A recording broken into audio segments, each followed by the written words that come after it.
Welcome to round number 4 of the United States Pro Kart Series here live from the Motorsports Country Club of Cincinnati. As always, my name is Caleb Vieska. Alongside me here at the moment, the one and only Alexander Stroh and Xander Clements, obviously joining us here this weekend as well. But here at the moment, your KA100 seniors out on the racetrack for their happy hour session. And Alex, firstly, we've been getting a whole lot of intel today. We got some intel yesterday as well, talking about this racetrack here that we've been to for the 3rd time already this year in national event racing. So, United States Pro Kart Series, the last one, I guess, of the year here at the Motorsports Country Club of Cincinnati, and it's been a good one. And already a couple of drivers been talking about the high grip levels here.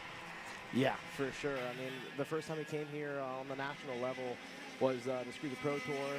We had a great battle in all the classes, and then we came back for the Stars Championship Series, and that's where we really saw the grip levels start to rise quite a bit. That was a couple weeks after the Cruiser Pro Tour event. And then, now for the USPCAS event, already grip levels here in the first couple of sessions on Friday, similar to what we saw later in the weekend in that Stars Championship Series event. So I expect lap times to tumble tremendously. Obviously, the new tire compound that we got this year, comparing to what we saw last year at this exact same event, it's over a second faster from those classes. Yeah, and I mean, not only that, but a lot of drivers have also struggled here this weekend. One in particular on our screens here, Aiden Rudolph. Talked to him a little bit earlier on today, and he was telling me how he was struggling with the high grip levels and kind of getting to free up his CRG machine up just as the day continued to progress. A couple of other drivers as well across the X30 Pro classes. Brandon Carr talked about how how bound up they were, and a couple of drivers on 2 wheels are very, and Emery Lida as well. He was talking about how much grip he had in his Hotes racing machine as well earlier on today. So a couple of other drivers struggling, and that's kind of been I guess one of the main factors here coming to this weekend, right? With this much national racing, with this much rubber that's been laid down at this racetrack all year long, it's pretty much just karts here. And then with the rental kart series as well here at MCC, that kind of goes on, but it doesn't take away the high grip levels here that we've seen all weekend long. But already, quickest on the timing screens, Alan Isambard in his Sodi Racing USA machine. Fast lap of 57.626, so not too bad for Mr. April, right? So he's had a pretty good one so far to start off his day, and already a couple of other drivers just putting in their last little bits of laps and keep following along the CRG Norton machine of Aiden Rudolph here. Yeah, Aiden Rudolph's been struggling for grip. We watched actually the warm-up session on the fence line. We saw Aiden really hopping around the go-kart. Looks a lot better this time around for Aiden Rudolph. The pace, not so much, down to 17th right now, but his teammate Javier Herrera up into the top 6. The CRG Norton machine clearly working underneath that 10th, as long as Aiden can figure it out, just like Javier can. But in front of him, Cameron Weinberg, and then James Overbeck. He's not really in the championship hunt here in the United States Pro Kart Series. He's only here to win. We interviewed him on the Grid Talk podcast. Said, listen, I'm going here. I've had success here at MCC really all year long. This has been the standout year for James Overbeck in all 3 series. But like we mentioned, not really in that championship hunt. But if he could put some good heat races together, a good feature race, he could have a top 5 finish when we head to Newcastle later in the year. And not only that here for James Overbeck, but he's defending home turf. He's obviously from Ohio, not too far away from here, and he looks to defend home turf here this weekend and get his 2nd win at the Motorsports Country Club of Cincinnati. Got one earlier on this year at the Stars Championship Series, and looks to get another one here this weekend. And of what's been a good year for James nonetheless. But there on the bottom of your screen, your schedule for tomorrow morning. We go live with the morning warm-ups at 8:30 a.m. and that's obviously free for everyone to view. And then for $9.99 a month, become a KC Premium member and watch all the racing action live. All 3 heat races coming your way starting at 9:57 a.m. Then heat race number 2 at 1 p.m. after the lunch break, and then heat race number 3 at 3:24 p.m. Eastern here. Obviously, adjust to wherever you are in the U.S. and this is all obviously Eastern time. So if you're in Central, like I am a Texas guy myself, you go an hour back and watch all the racing action live that way. But Micro Swifts on the grid here next, and they get set to go green here. Sorry, Mini Swifts, actually the class here on our grid. So ages ranging from 10 to 13 years old. As you see everybody kind of here on the grid and getting set to go out for their happy hour session here. So again, Mini Swift on the grid here at the moment, and it's been a good day so far, Alex. It's been a hot one. I mean, you and I know, right? Some sunscreen already kind of getting thrown out here, and it's definitely been quite a hot day. Temperature's at 84 degrees, but it feels a lot warmer than that already. Yeah, for sure. It's been a hot one. I've talked to a bunch of mechanics, a bunch of drivers on the grid. They've all said, listen, I mean, we get away from one state, come to another state. For me, it's go from Florida. I think I'm getting rid of the heat, and then it gets even hotter when I go to Ohio somehow, some way. So, yeah, sunscreen, like you said, has been put on. I'm definitely sweating quite a bit. There's issues here for Aston Wyatt. Fast Aston Wyatt there, but he gets it going, gets it rolling off the grid. You don't want to. This is the one session of the weekend, besides really qualifying, that you do not want to have trouble rolling off the grid here for your final practice before the qualifying session. So far today, in the practice before this one, we saw Nico Urbezo top the timing sheets in the Mini Swift class. He put about 2.5 tenths on Ashton Woon and others. Speaking of Ashton Woon, there he goes on the inside there of Kavinsky. So yeah, just getting the session started here. Obviously, you want to find kind of your working buddy, because this is the same kids you're going to be with all weekend long in qualifying, throughout the heat races and the feature race. You want to see who's faster than you, who's as fast than you, so you can find a little drafting partner for qualifying. Yeah, and this is Easton Kubinski's second race here in the Mini Swift category. If you look back to a couple of weeks ago, he got his maiden national victory at this very racetrack. So after that, thought it was time to move up and fight with some of the older kids and move up to the Mini Swift class a couple of months early. So Easton Kubinski in the AEM karting machine. Definitely going to be one of the drivers to watch after getting a good win in the Micro Swift class a couple of weeks ago. But this year, in leading the championship here this weekend, Ashton Woon leads us away in this championship for the Mini Swift class, and that Super Tune Parolin has been on rails all year long, and he's definitely been the driver to beat anywhere that he goes. So he had a pretty good showing here at the Motorsports Country Club in Cincinnati not too long ago, and we know he's going to be strong this weekend as well. But Royce Vega, another driver who's been super quick, the kid from Dallas, Texas, looking to put up the fight here against Ashton Woon, and a lot of others looking to get themselves in the mix there. Alex Chandler not too far back, and Nico Urbezo at the SCUSA Pro Tour was on pole position here starting off, and that obviously didn't unfold the way that Urbezo would have wanted as that weekend kind of played out. But he looks promising as RPG Cosmic here this weekend, and Simon Jack Klein there, the kid from Oklahoma, gets the move done there on Ashton Woon into turn number 1. So already a lot of movement in this field so far, and whenever we look at any class coming here this year, and in any class here this weekend at the United States Pro Kart Series, or any class that we have in the U.S. national karting scene, this class is always one of the ones to provide us here with some great racing action, Alex. Absolutely. I mean, these kids have put on a show for us every single time they hit the racetrack. This is a stout Mini Swift category. I mean, you have to look back outside the top 10 to find the likes of Marco Sandert, Maxwell Macha, who seemingly struggled the past couple of race weekends on board that SLA machine. He's looking to turn it around here. Parker Ives ended up opening a couple of laps. He's outside the top 10 right now, but I expect him to find some pace as this long happy hour session gets underway. Ashton Woon's outside the top 15 as well. Josh Bergman, he almost got his maiden Mini Swift win during that Stars Championship Series event race. Got taken away in post-race penalties, but he's proved to himself, I talked to his dad earlier today, proved to himself that now he belongs in this Mini Swift class. So expect a lot out of that TKG car public driver. I mean, he had a good end to his year as well last year in the Micro Swift class, moved up, and all kids, especially, whenever you see how dominant Maxwell Macha was last year, and all these kids kind of have to relearn. It's not a different discipline because the engines are very, very similar, but you almost have to relearn the different drivers in this class, the different racecraft in this class, because you do kind of get older and older and older, and it gets just that little bit tougher.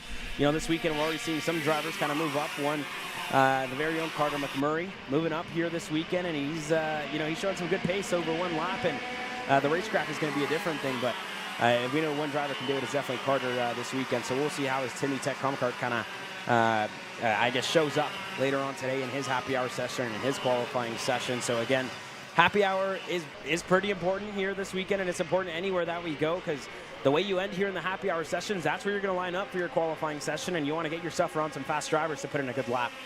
Speaking of fast drivers, how about SLA karting? Simon Jack Klein and Maxwell Macha goes P1, P2 as it stands right now. Rocco Simone back from a little bit of a Europe hiatus, I'd say. He's up into the top 3 now, so TKG looking strong as well. I mean, John McClellan, Ben Gleberman, that's your top 5 as it stands at the moment. And then the third SLA driver in this category since 8th, Benja Fernandez, a Homestead local. he's had a pretty solid year so far, consistently around that top 5 spot, so expect him to find a little bit more pace. Aston Wyatt wasn't very quick in the 3rd practice. He's found a little pace so far, and then Royce Vega, your top 10 as it stands. Still, about halfway through this happy hour session, a long happy hour session. Like you said, you want to be quick here because you want to line up as far front to the grid as you can for qualifying. Some drivers elect to be near the back, but to me, you don't want that traffic. Yeah, and spoke to Simon's dad earlier on today, and he was saying that they felt like they had really good pace over one lap, but he was just kind of struggling and kind of picking and choosing when to make his moves and when it was the right time to get it done. But if he can keep this up here, these lap times, and staying at the top of the timing screens here, he's definitely going to make that a lot easier for himself, and he'll have to make too many passes when we get into the heat races tomorrow. But he just got, I guess, beaten for that fastest lap of the race, of the session, I should say, not a race. Nico Orbezo there, the driver on your screen. And the RPG Cosmic, the kid from San Antonio, Texas, goes quickest in his 1:58 machine, a 101.654, and we're 5 laps in, a couple of more to go. So it's been a good one so far here in Mini Swift, Alex, and you know, it's definitely going to be one of the classes to watch here this weekend.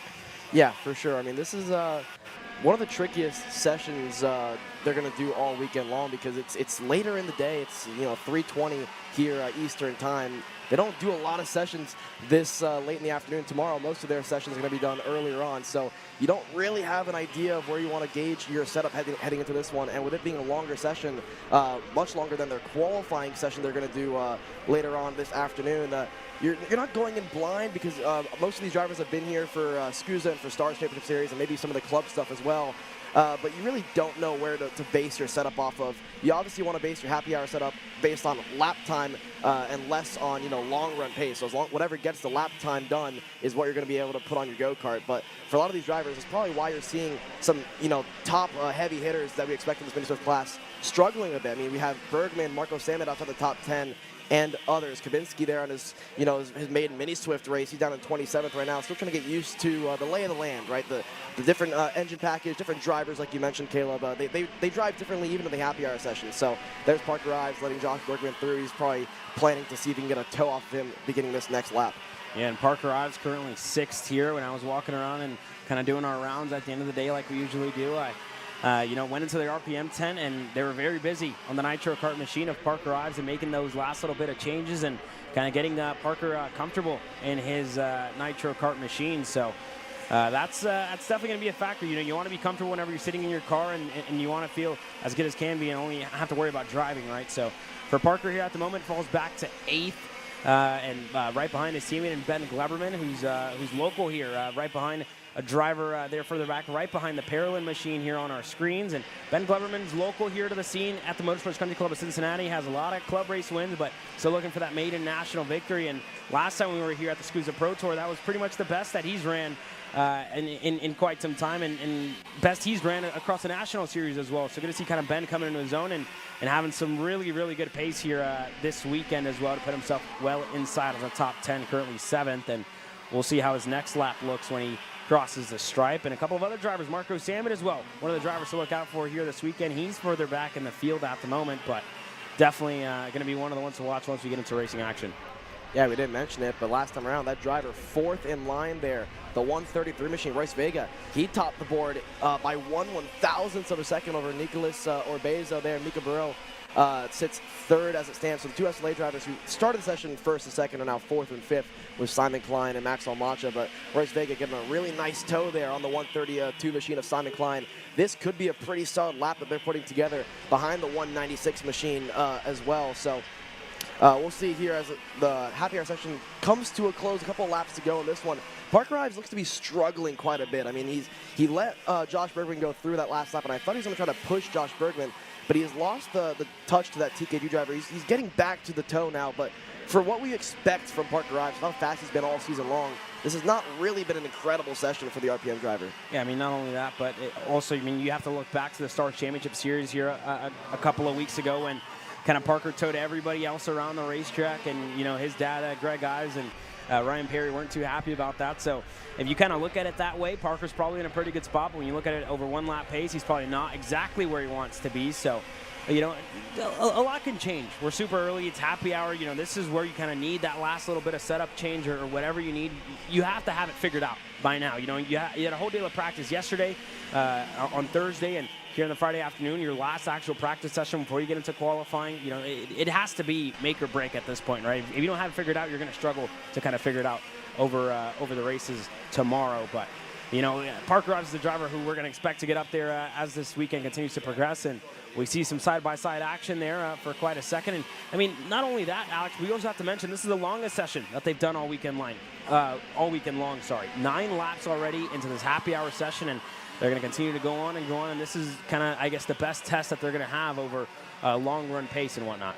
Exactly. I mean, I mentioned it earlier in the session, right? This is a little bit of a blind session for them, and I think it's caught Parker Ives out and other drivers as well. I mean, we have quite a bit of drivers outside the top 10 that we expect to see inside the top 10, and I'm sure they'll figure it out for qualifying here. But as the checkered flag comes out, let's see if there's any movers and changers here in the top 10 for this happy hour session. Doesn't look like there's going to be any of that such. So I'd say a little bit over 2/10 separates your top 10. It's a pretty close field, as we have come to expect in the Mini Swift category. 1/1000th separates Royce Vega and Nico Orbezo. That's Mika Baru, Simon Klein, Marco Samet, your top 5. At the end of it all, we saw Parker Ives go 9th in the Mini Swift class. Let's see if you can figure out where some of that pace is gone, but over one lap, like you said, maybe not as good. Over a longer session, it seems to be pretty good for the RPM OTK driver. Yeah, so let's run you down your results here at the end of this Mini Swift session here, and we'll look how everybody kind of shaped out. Royce Vega, the fastest driver on the racetrack by 1/1000th of a second there. Right ahead of Nico Orbezo, Mika Baruch in 3rd, Simon Klein 4th, Marco Samet running up your top 5, like we said, expecting him to get up there and find himself in the mix. Maxwell Macha as well, running up your top 6, Simone in 7th, and more down the field here. Ben Gleberman 8th, Parker Ives 9th, John McClellan in 10th. But after this quick commercial break, X30 Junior on the racetrack next, and you're watching Kart Chasers live coverage of the United States Pro Kart Series. We'll be back shortly.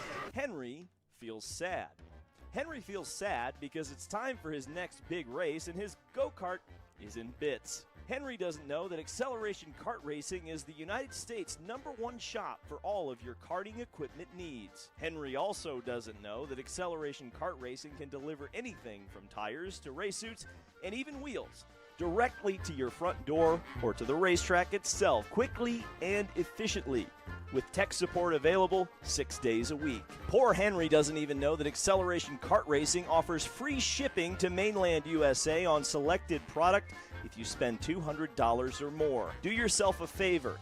Go to accelerationkarting.com and make sure that you are never left stuck on the pre-grid with Henry.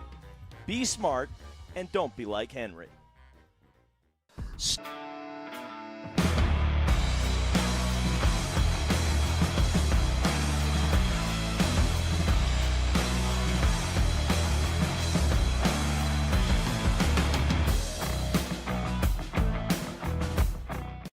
Are you looking for an advantage in your competition? Well, Kart Class has done the hard work for you. We've traveled to your racetracks to give you the inside knowledge. So what does Kart Class offer? We've got drone footage that captures the racing lines, visual markers for your braking points, acceleration zones, and the best overtake opportunities on your racetrack. Pedal cam to show you where to brake and when to accelerate, and 360-degree footage to make sure you don't miss any parts on the racetrack. We've covered 13 racetracks in the United States, and Australia, you're up next. So visit kartclass.com to get your track information. Are you ready to get behind the wheel? From Formula One to NASCAR and IndyCar, all the pros start here.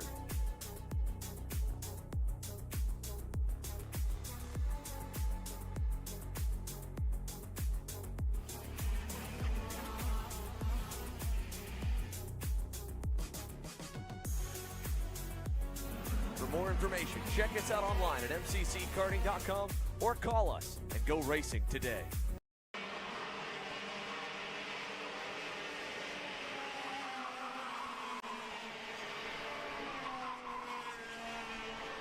Welcome back to your X30 Juniors happy hour session here. A couple of drivers out on the racetrack now, and from the looks of it, should be 23 drivers total in this X30 Junior field here this weekend. Enzo Vidamontian makes his return to 125cc categories here this weekend, and he's had a pretty good year so far. We saw him kind of struggle with a little bit of carburation issues at Dowsman earlier on this year, and kind of figured it out that during that race and got back up to speed. Chico Brown kind of fell further back in the field after having issues with his motor or whatnot, kind of failing him and seizing up in that main event race at Wisconsin as well. So a couple of other drivers that kind of need to find a little bit of pace here this weekend to kind of re-enlighten their championship hopes here this weekend, Alex.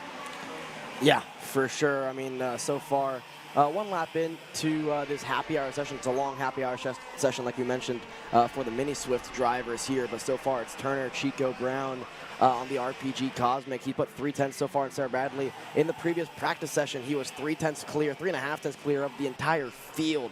Enzo Vidamontian was the second closest driver at 3.5 and Sarah Bradley at 5/10 back. So far, the entire X30 Junior field chasing Chico Brown, who every time he is here in the States seems to have a hold of this X30 Junior class himself, and the likes of Diego Ardiles has been the class of the field. It was funny because they each started the year on the opposite team, and now Ardiles went to Speed Concepts, Chico Brown to RPG, and they're still the class of the field, with Enzo Vidamontian as well being incredibly quick as well. We've seen a bunch of drivers, hold their own at the top of the board, but really everywhere we've gone, it's been this driver right here, the 768 machine. And then Chase Gassie at lead now just tops the board.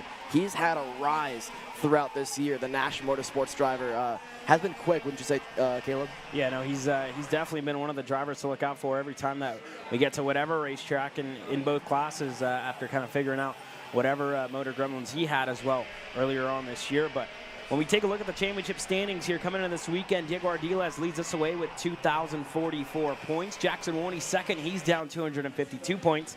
Then Vanchev, another 361 back from Ardiles, and Dan Alencar currently sits fourth. Enzo Vidamontian rounds up your top five in the championship. That was after round number 3, and we're at the turning point here. This is when drivers like Ardiles and Austin Garrison especially, who's leading his championship by such a big margin, that's when you kind of start thinking about it, right? That's when it starts coming to your mind, and it starts to matter here. If you want to end up with the number 1 plate to start next year, it's definitely going to be important for you to end off this one really well. And for Ardiles, I mean, he had a good start with the team at Wisconsin, getting a win there in his first outing with the Speed Concepts racing team, and he's kind of fit right in with that team and done a good job nonetheless to start off his year. But that's a quick look at the championship standings here, and Chico Brown, a lot of work to do here this weekend, and he's going to need a lot of luck on his side to kind of put Ardiles on the back foot and get himself back up to the front of this field here as well if he wants to kind of contend for a United States Pro Kart Series championship here this weekend. But that's, I guess, a look into the championships, and we look on the racetrack now. Diego Ardiles still the quickest at 56.342, and we'll see what the lap times look like when he crosses the stripe this time by. Not much of an improvement there, but Mad Max Weiland does improve. A couple of hundredths off, a 56.356 last time by. So that was a really good lap by him to kind of get himself closer to Diego Ardiles. And as we say that, the one and only Chico Brown to the top. Yeah, something to note here. Practice 3, they were doing 55.8s. Well, Chico Brown was doing 55.8s, and then second fast was 56.1. But they're doing 56.285 right now. It's the quickest we've seen all session long. We're still early doors in this happy hour session, but again, we're comparing, what we saw a couple hours ago to this 3:30 happy hour session. So it goes to show you how much a track can change so quickly. Let's see if the lap times continue to fall as we expect them to. Like I mentioned, this happy hour session being the longest session that we've done all weekend long, it's a little bit of a puzzle that they have to solve in terms of what to do with the go-kart, how to set it up. Right now, I think a couple of drivers and teams are showing who has it figured out and who doesn't have it figured out. Right now, it's still Chico Brown, Ardiles top of the board. Max Weiland, he's been quick the last couple of times we've been to the MCC complex. The luck hasn't really seemed to be there when the final rolls around, but the pace has been there. Right now, he sits third. Vidamontian, fourth. Chico Brown improves on his lap time by a couple of hundredths of 56.256 now. He resets fast lap a happy hour, Caleb.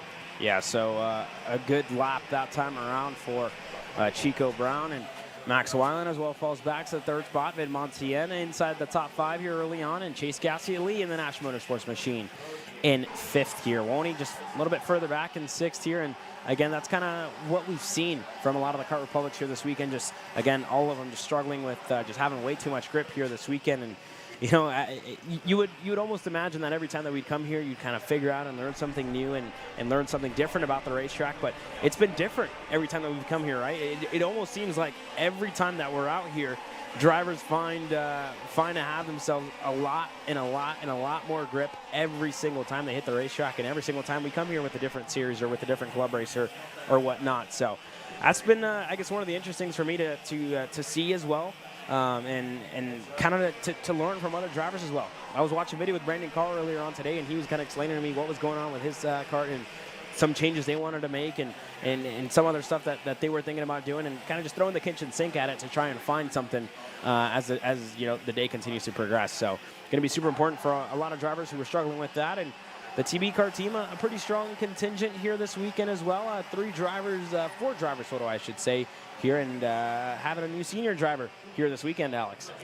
Yeah, for sure. But speaking of, you know, struggling a little bit for pace so far, it is the TB Kart crew. I mean, the entire team right now sits outside the top 10 in this happy hour session. Still about halfway through in this one as Chico Brown resets fast lap 56.166. Ardiles reclaims that second spot. But right now, it's a TB Kart 12, and then you have to go down to a couple other drivers there. But right now, Ty Fisher says 12th. They were struggling a bit in the K side of things as well. But nonetheless, TB looking to, you know, find a little bit more pace, I'd say, here at MCC. They were quick at the SARS Championship Series events. They know exactly what they need to do pace-wise. Like you said, it's tough when the last time you came here compared to where you are right now. The track feels a lot different. This is the grip level that we saw probably at the end of that Stars weekend. It's already there for these drivers here at USPKS, but the later you go in the day, the track starts to change even more. We've heard some drivers say that it gets greasy. Some drivers, if they have a lot of grip, they say, you know what, I like it right now. So it's different for everybody that you talk to, depending on the chassis that they're on, the setup that they're on, and whatever that may be. So halfway through here, let's look at Gassiet Lee. He didn't reset his best lap. He's at 6th so far. McGoy looking quick in this one on the RPM machine. He's up to 7th right now. No one so far is able to touch what Chico Brown has been able to do at the top of the board. Yeah, very, very good lap that time around for Chico Brown. That lap is currently a 56.154 with the fastest, and then further back you go to Diego Ardiles. He's about a 10th off, and another 10th off for Jackson Woney, and then further back a 10th off for Max Weiland. So it kind of goes and builds up just that little bit more to the gap to the lead. So that's Chico Brown, and Foster Arnaudo makes his return here this weekend. And a little bit of contact there with Arnaudo and Alexander Vanchev, it looked like. So Arnaudo finds himself in the grass here in the back section, and that's going to be an early end here if he can't get back going, and he can, but definitely not a way you want to end your happy hour session. But Porter Weisensell, checkered flag in the air, and that's going to be it here for our X30 Juniors in their happy hour session. And Chico Brown holds on to the top of the timing screens. Ardiles second, Jackson Woney third, Mad Max Weiland rounds up your top 4, and Enzo Vidmontien running up your what a last lap from Chico Brown. 5. And again, a 55.9, like you said, that was really close to what they were doing earlier on today. Something to note here, while every driver besides about Ardiles, and that's about it, Chico Brown was able to do his 56.1 consistently throughout that session. He was bouncing between 56.1 and 56.2s all session. Last lap decides, you know what, let's do a 55.9. The only other driver able to even get close to what Chico Brown was able to do consistently was Diego Ardiles. He was around that 56.2, 56.3 range. Everybody else, they did their best lap once and then dropped a couple of tenths. So I think Turner Brown has put this field on notice here in happy hour. Yeah, no, he's definitely made quite the statement here in this happy hour session. We're going to go to a quick commercial break here. When we come back, more happy hour sessions coming your way on Kart Chaser. Brandon, why are there all these charges for just over $200 from Acceleration Kart Racing's website? That's because AKR gives you free shipping on orders of $200 or more within the continental US. Okay, but I thought you were just getting a pair of gloves. That's what, 70 bucks? But if I'm getting a new pair of gloves, I might as well get a new pair of shoes to match. And then on top of that, I'll get a neck brace because with the shipping, it's basically free. Yeah, I do not think the math checks out on that. Everything you need, all in one place and shipped to your door for free for orders of $200 or more. Exclusions apply. Spend responsibly. Shop AKR.com. I'm David Serra, 18-time Australian karting champion, and we're launching Kart Class. Kart Class is an advanced digital training program that suits a driver who's just starting out in the sport, all the way to the driver looking to win a national championship. In this program, you're going to be learning about how to find the ideal racing line and what an apex is. Braking and throttle markers, wet weather racing lines, and how to overtake other competitors. We target how to brake in the wet weather, and we look on the mental side of kart racing as well with our mental skills coach. At the completion of this program, you'll be lighting up purple sectors in qualifying, know when to defend on the opening laps, and how to pressure your opposition into mistakes. We teach you the tools to be resilient and how to get in the right frame of mind before a race. We look to complete the whole package by getting a strong mindset, a driving style to suit all conditions, strategizing your race, and getting the last 1% from your team. We'll teach you how to win the final lap of a race, driving the wet like Max Verstappen, and creating the perfect bubble for yourself to mentally be in the zone. To find out more, click the link below.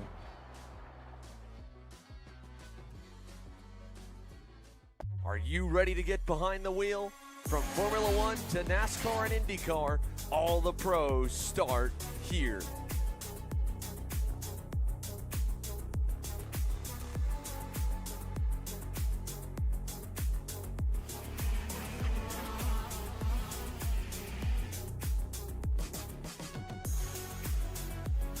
For more information, check us out online at mcckarting.com or call us and go racing today.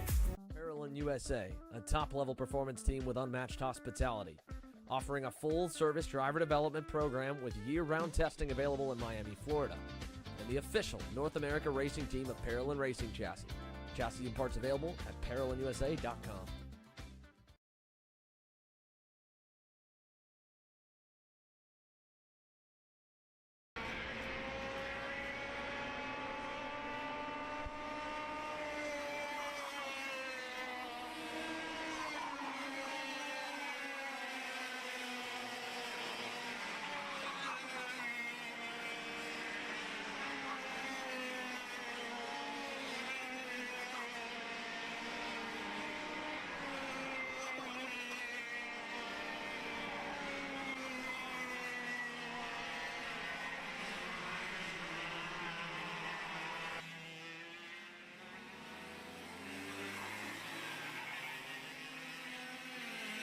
Other drivers, Miguel Mir returns to the national scene here this weekend.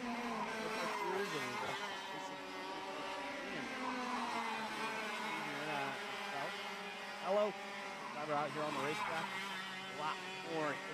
12 drivers total. Miguel in the 531, Andy Cooper in the 499, Laurencio Mardan in the 482.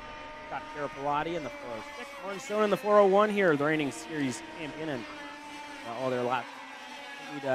Cycle through. Clay Settles currently fourth here at the moment in his Top Kart machine. Makes his return as well here to the Motorsports Country Club of Cincinnati, and looks to have a much better weekend than he had a couple of weeks ago at the Stars Championship Series here this weekend. And we know how good he's been all year long, and he looks to kind of have a good weekend here this year in the Top Kart machine. And we know how much he's put in the work here at the Motorsports Country Club of Cincinnati. So we'll see what it looks like as this weekend progresses for Clay Settles. Already starting off well.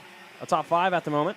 P4 here with a 59.540. Yeah, it's been a strong start to the session for Clay Settles. He's been pretty quick all weekend long. This Masters class has continued to grow as the season has gone on, and we've seen some hot streaks from different drivers. We've seen Laurencio Mardan be quick over there in Dowsman. Couldn't really make it work at the end in that feature race, but he was super quick throughout the heat races, put on an absolute clinic for us, going from last to inside the top 3 in most of his sessions there. Nicky Coelho's been incredibly quick as well. Martin Stone, when put together, that RPG Cosmic has been quick, but it's been an up and down year, I'd say, for the RPG driver. Austin Queen's been pretty quick as well. Miguel Mir, not as fast as we've seen him in previous seasons for the Arcelon driver, but still, nonetheless, it's been a solid, consistent year for him. He's been taking advantage of other drivers' mistakes there. There's the 477 machine. Looking good so far this weekend. Still has some pace to find, I'd say. No one so far has had anything to say for what Andy Kutcher's been able to do on board that. He's in the top spot right now, only a thousandths faster than the Franklin Motorsports driver, Nicky Coelho. Laurencio Mardan sits there in third. Working together with Clay Settles right now, sits in fourth. Yeah, so already a couple of these drivers kind of working their way around, a couple of working together. Laurencio Mardan and Clay Settles, the two drivers here who have kind of just pushing each other along, and it's worked out for Nicky Coelho here further back in the field. Fastest of the session, a 59.259. Mardan there falls back to second. Andy Kutcher in third, Settles fourth, and Austin Queen rounds up your top five. And for Martin Stone, who's right there on our screens in the RPG Cosmic, currently sits in sixth. So Martin Stone there further back, his lap time just about 4/10 off of the lap time that a couple of the other drivers have been running. So we'll see what it looks like for Stone as this session continues to progress. Scott Carpellotti as well, finding himself inside the top 10, so some pretty good pace. And like you said, kind of a little bit off for Miguel Miura at this point. He's running a 60.068, so for Miguel Miura, just having to find some pace. And, you know, this year has kind of been up and down as well for Miguel Miura. You know, had a I guess SCUSA Winter Series Championship come oh so close, lost it in the final round after an axle kind of just fell apart for him in the rain, and that was quite unfortunate there, and kind of just having to work his way and build his momentum back up as his years continue to progress. He's had a couple of good showings at the Texas Racing Series as well, but still kind of looking to put himself on the top step of the podium this year. So we'll see how it turns out for Miguel Miura nonetheless, and he currently sits in eighth, so not too bad for Tom Gershner. Not that bad of a session either, finding himself inside of the top 10. Paul LaFonte currently 10th. Kim Carapellotti in 11th makes his return to national karting here this weekend after I believe it was an injury for Kim that kind of put him on the back foot and had him sidelined on an injury reserve, like he joked around and kind of told me. He finds himself in 11th, and Andre Isaac 12th here at the moment. And for Janae Din, not going to race here this weekend after a heavy impact for him yesterday into the wall is kind of has him hurt as well. So unfortunately there for Janae Din, he's going to be sidelined and supporting his son Abraham Din as this weekend continues to progress. But already 7 laps in, a couple of more to go here in your KA100 Masters session, Alex. Yeah, it's been all about Nicky Coelho in this session. Himself and Andy Kutcher, the only drivers able to really do consistent low to mid 59s. Laurencio Mardan has been up and down throughout the session, but I think he has been, you know, lifting every couple of laps, trying to get, you know, a drafting partner here. He got behind Clay Settles this time around. He's behind Martin Stone there. So let's see what these three can do this time around. This is the drivers that sit first, second, and not first, second, third, sorry. Second, fourth, and fifth in the session right now. Coelho just behind them, getting a nice tow there. Just to show you why those lap times are starting to fall later in the session. Right now, 59.259 is what they're all trying to chase. But Martin Stone leading this group of 3 drivers across their finish line momentarily here, the 401 machine. Let's see if he pulls in this time around, or he's going to go for more lap times. He looks over his shoulder. He's going to point by Clay Settles here, so not going to be a quick lap for Stone. Maybe for Settles, not as quick as we would have expected there. So times up there into the 60-second bracket. So a lot of drivers starting to fall later in the session.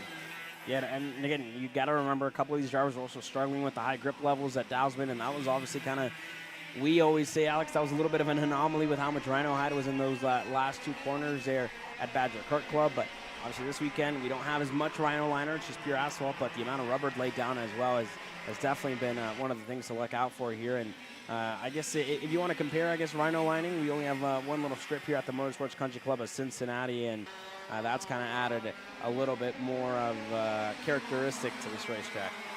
Yeah, for sure. And you mentioned it earlier, but I think it's one of the best examples that we have. Our very own Emery Lida, he's been struggling a lot of the weekend. He actually, on his Instagram, posted a pretty cool photo of him two-wheeling. Shout out Riley Can for that photo. But, I mean, absolute two-wheeling, almost 3 tires in the air, I'd say, for Emery. And it's been happening all weekend long for himself and for a bunch of drivers. I mean, I've seen it from turn 2, turn 4, and then, like you said, to the Rhino liner section of the racetrack towards the end of the lap here. So if you don't have the go-kart down, it's going to be a struggle weekend for you. But for the drivers that do feel comfortable on this place and do have the grip levels, kind of shackled down and, figured out, it's a good weekend. But for the drivers that are struggling, then you're going to be struggling for a lot of the weekend trying to stay ahead of it, because it's only going to get worse as the weekend goes on, as more rubber gets laid down, especially because so far the weather looks decent. Nothing really to wash any of the rubber away, so it's only going to get worse for these drivers. Hey, I mean, you say the weather looks decent. I do as well. You know, there's no rain forecasted at all here this weekend. I didn't want to say it's all the going to be rain. sunny I didn't want to sky. say rain. Hey, but now you said it. And I know a lot of drivers, you know, hate when we mention it and or bring it up, and I'll say it. You know, I'm not racing this weekend, so. I mean, yeah, by all means, let it rain. Let it get interesting for us. You know, let it, you know, challenge us, challenge drivers, challenge mechanics, and keep everybody on their toes. It's not often that we see many rain races, and it always mixes things up. So if you ask me, I'd be very curious to see how a rain race would do on a racetrack with this much grip, because you already want to be offline, right? But with so much rubber laid down on the racing line, you really have to emphasize that rain line. So that would be interesting, but I don't think it's in the forecast. Yeah, not in the forecast, but anything can happen. You know, anything can happen, and we'll see how that kind of plays out as this weekend, I guess, continues to progress. But yeah, you talked about Emery Latta earlier this week, and if you want to hear myself, Alex, and Emery, I guess go at it and talk about how his racing action's been going and how his racing went this weekend. Tune in to KC Grid Talk live every Tuesday at 7:30 p.m. Eastern, and that'll be something to watch. We had a good episode last week with James Overbeck, Aiden Rudolph, Alex Stanfield, and Billy Musgrave all coming on the show. Obviously, Aiden James racing here this weekend. And a couple of other drivers getting set to go out onto the racetrack. Brandon Carr going to suit up for his X30 Pro happy hour session here in a couple of moments' time. And a new driver from overseas here joining us with the TB Kart team here, Alex. Yeah, for sure. Luis Speck, you know, been struggling, I'd say, a little bit for pace on board that TB Kart machine. The team as a whole has been struggling, but I expect a driver of his caliber to find pace as the weekend goes on. We've seen how quick he can be whenever he comes over for the Las Vegas Super Nationals, and so a last-minute super sub there for Luis, and I expect him to find some pace here. Austin Olds, another driver that doesn't really need to find pace, because on his maiden senior race weekend here at MCC event a couple of weeks ago, he was incredibly quick. Now on the X30 side of things, he's been inside the top 5, top 7 most of the weekend. The MPG machine seems to be flying around this place. How about it for Harley Keeble as well? Himself and Alessandro D'Attulio have been 2 of, I'd say, the 4 drivers that have been able to take the fight to Ryan Norberg this weekend. The other 2 being Garrison and Paulie Massimino. But really, no one's had anything to say for Ryan. There's Austin Garrison, your points leader heading into this weekend. He's got the Carlos Sainz Speed Concepts machine, and then the #1 plate. Ryan Norberg, a couple weeks ago, was crowned a SCUSA Pro Tour champion once again.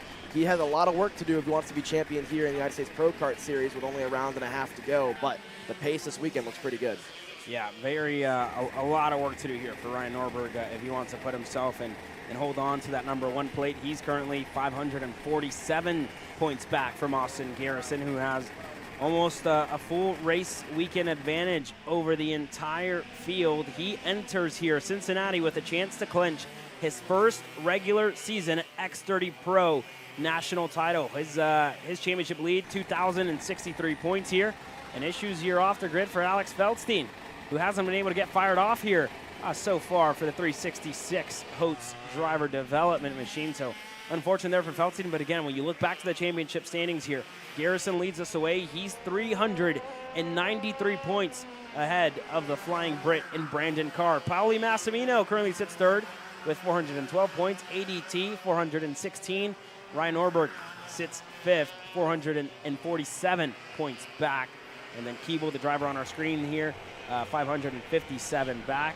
Lemke, who is out of this, I guess, championship fight here, he's 599 points back. And you go to Nicholas Terlecki, who's 697 points away here from Austin Garrison. But this race goes on here. This session goes on. And how about it for rookie standout so far today? Carter McMurray and his Timmy Tep Comcart machine has been absolutely flying so far. And his first race in senior racing action found himself inside of the top 10 in his practice sessions earlier on today. And for Carter McMurray, we saw how strong he was earlier on this year at Trackhouse Motorplex, and he's been super, super strong as well here this weekend at the Motorsports Country Club of Cincinnati in his first racing action here in X30 Pro. So good to see Carter, I guess, running with us here and staying in a go-kart for as long as he has. And there's his father, Jamie McMurray, on the fence line and looking on as his son puts in some pretty good lap times here nonetheless. So, I mean, how about it for Carter McMurray? And for as long as we're going to have this kid who's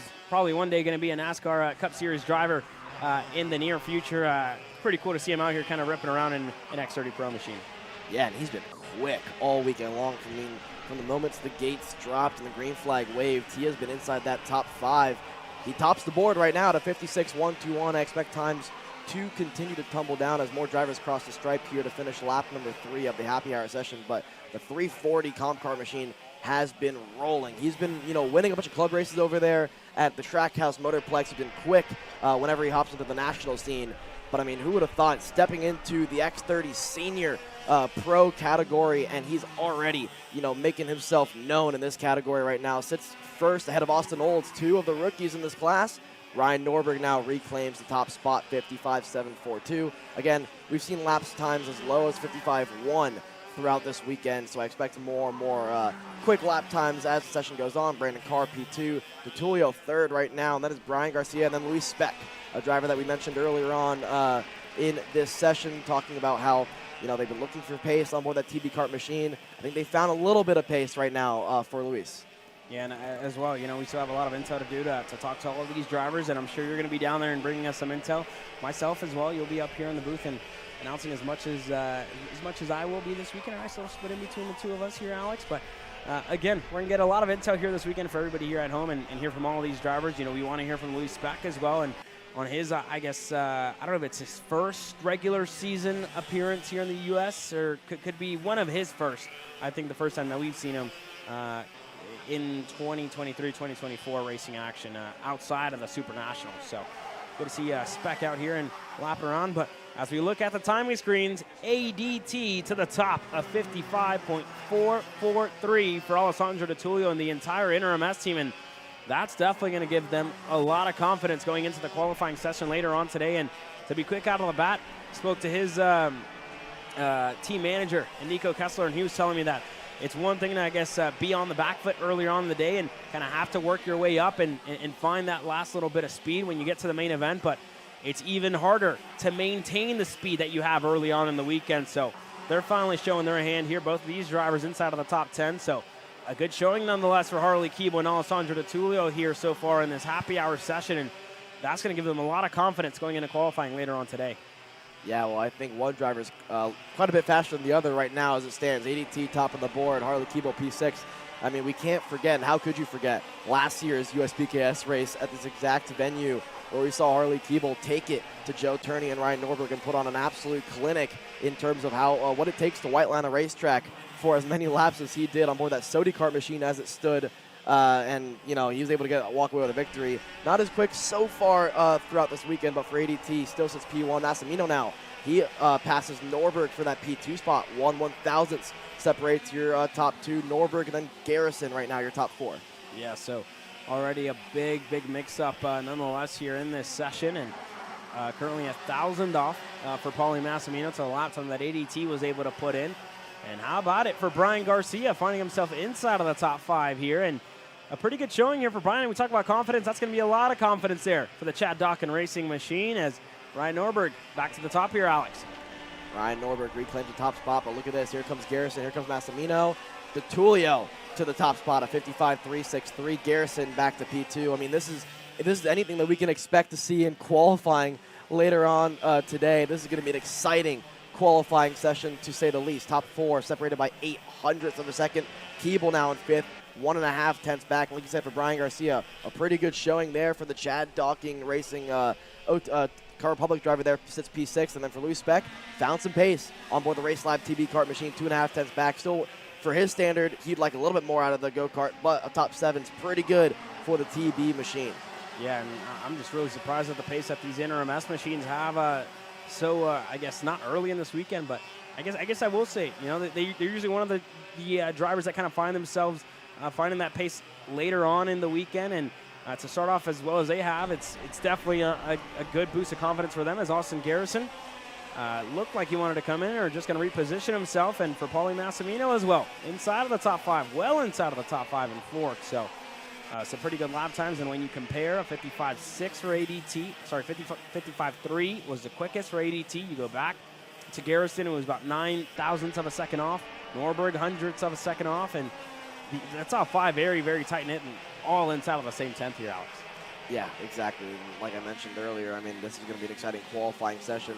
Lap time starting to plateau here as the session goes on. It's something that we've come to expect here in these pro categories. I mean, you only really have that 1 to 2, maybe 3 lap window of lap time, so I wouldn't expect many drivers to go out there and really, set blistering lap times this stage in the happy hour. It really depends on how you set up the go-kart, but to me, I'd set up the go-kart what I would want for qualifying, which is a shorter session than this happy hour session. So these drivers now are out there really just testing their long-run pace as it stands, but I stand corrected. Harley Keeble, he's the only driver inside the top 10 to set a personal best, and it puts him 4th now, so the top 5 within 0.08 of a second. Yeah, very, very close lap times, and after a year that's kind of been dominated by the RPG Cosmics, led by the Mike Rawlison-based team and the AVP-powered engines. This is a kind of good showing for the rest of the field to kind of get that little bit closer to Ryan Norberg. They're just 0.07 of a second away at the moment, and earlier on this week, he's been kind of the driver to beat. We know any racetrack that he's going to come out to, he's going to be really, really quick for flying Ryan Norberg. And again, look back to the SCUSA Pro Tour. The last time he was here, he was so dominant all weekend long, and the last race, the main event there for him in the SCUSA Pro Show, found himself with motor issues, blowing up there in the main event, and he's going to want to do a lot to kind of get himself to the top of the podium here this weekend. And also been an up and down year for Ryan Norberg at the United States Pro Kart Series. Found himself in the wall at Dowsman, found himself in the grass at Trackhouse Motorplex. So he needs a lot of confidence here this weekend in USPKS racing action to kind of get himself closer to a top 3 finish in the championship here at the United States Pro Kart Series. So a lot of work to do for Flying Ryan, and we know he's definitely going to be up there as this week continues to progress. And Brandon Carr as well.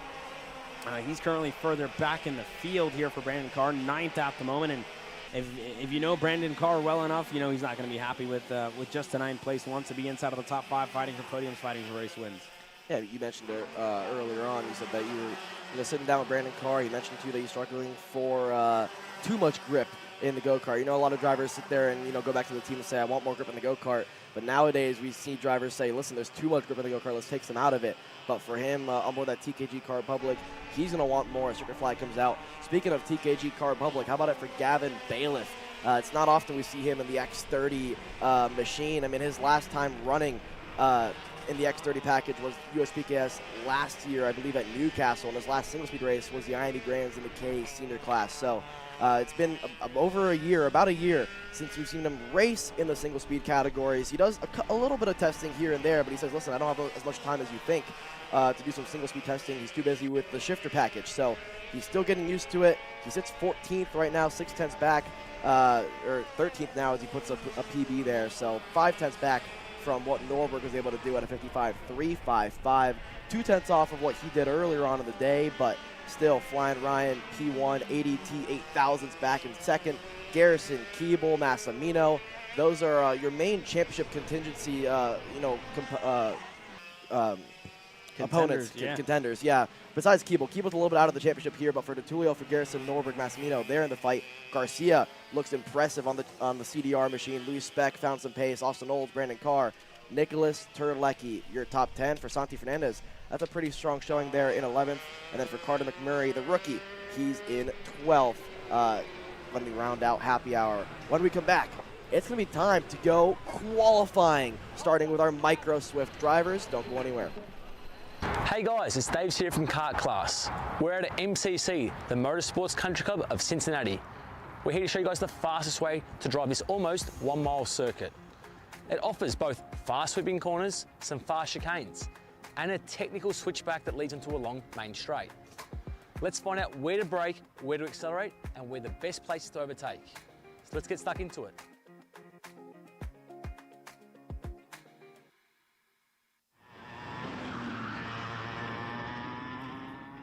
So if we start our lap at MCC, the Motorsports Country Club of Cincinnati, drivers want to approach turn 1 basically flat out, barring the shifter category.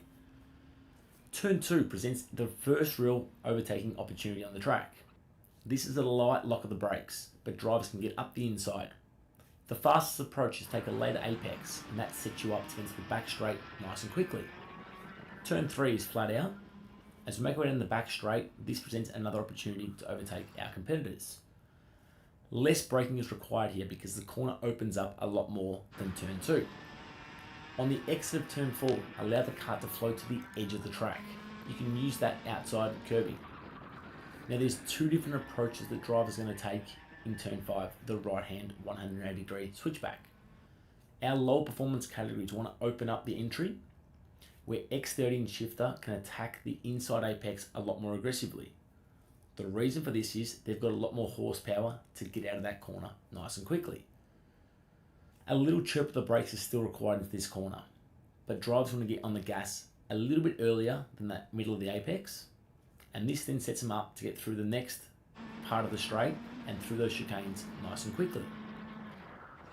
Drivers can utilise the inside curbs through the chicane, with the last right hand kink being the most important to hit in the right.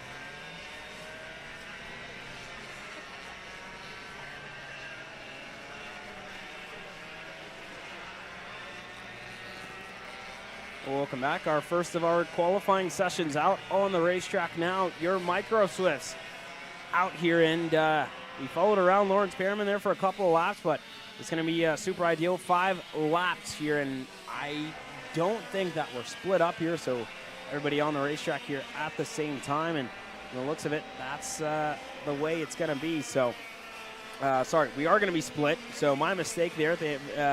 Big thank you there to Jerry Fandry, who's our sniper, like we like to call him, checking in on everything here for us. So big shout out there for Jerry and the rest of our camera guys out there, Bryce Frank here, and a couple of others as well. So Microsoft Group B out on the racetrack now as well. Thanks to David Cole for bringing me the schedule over. So shout out to DC and the entire eKarting News team here this weekend, Nate Dean and everybody else up here with us.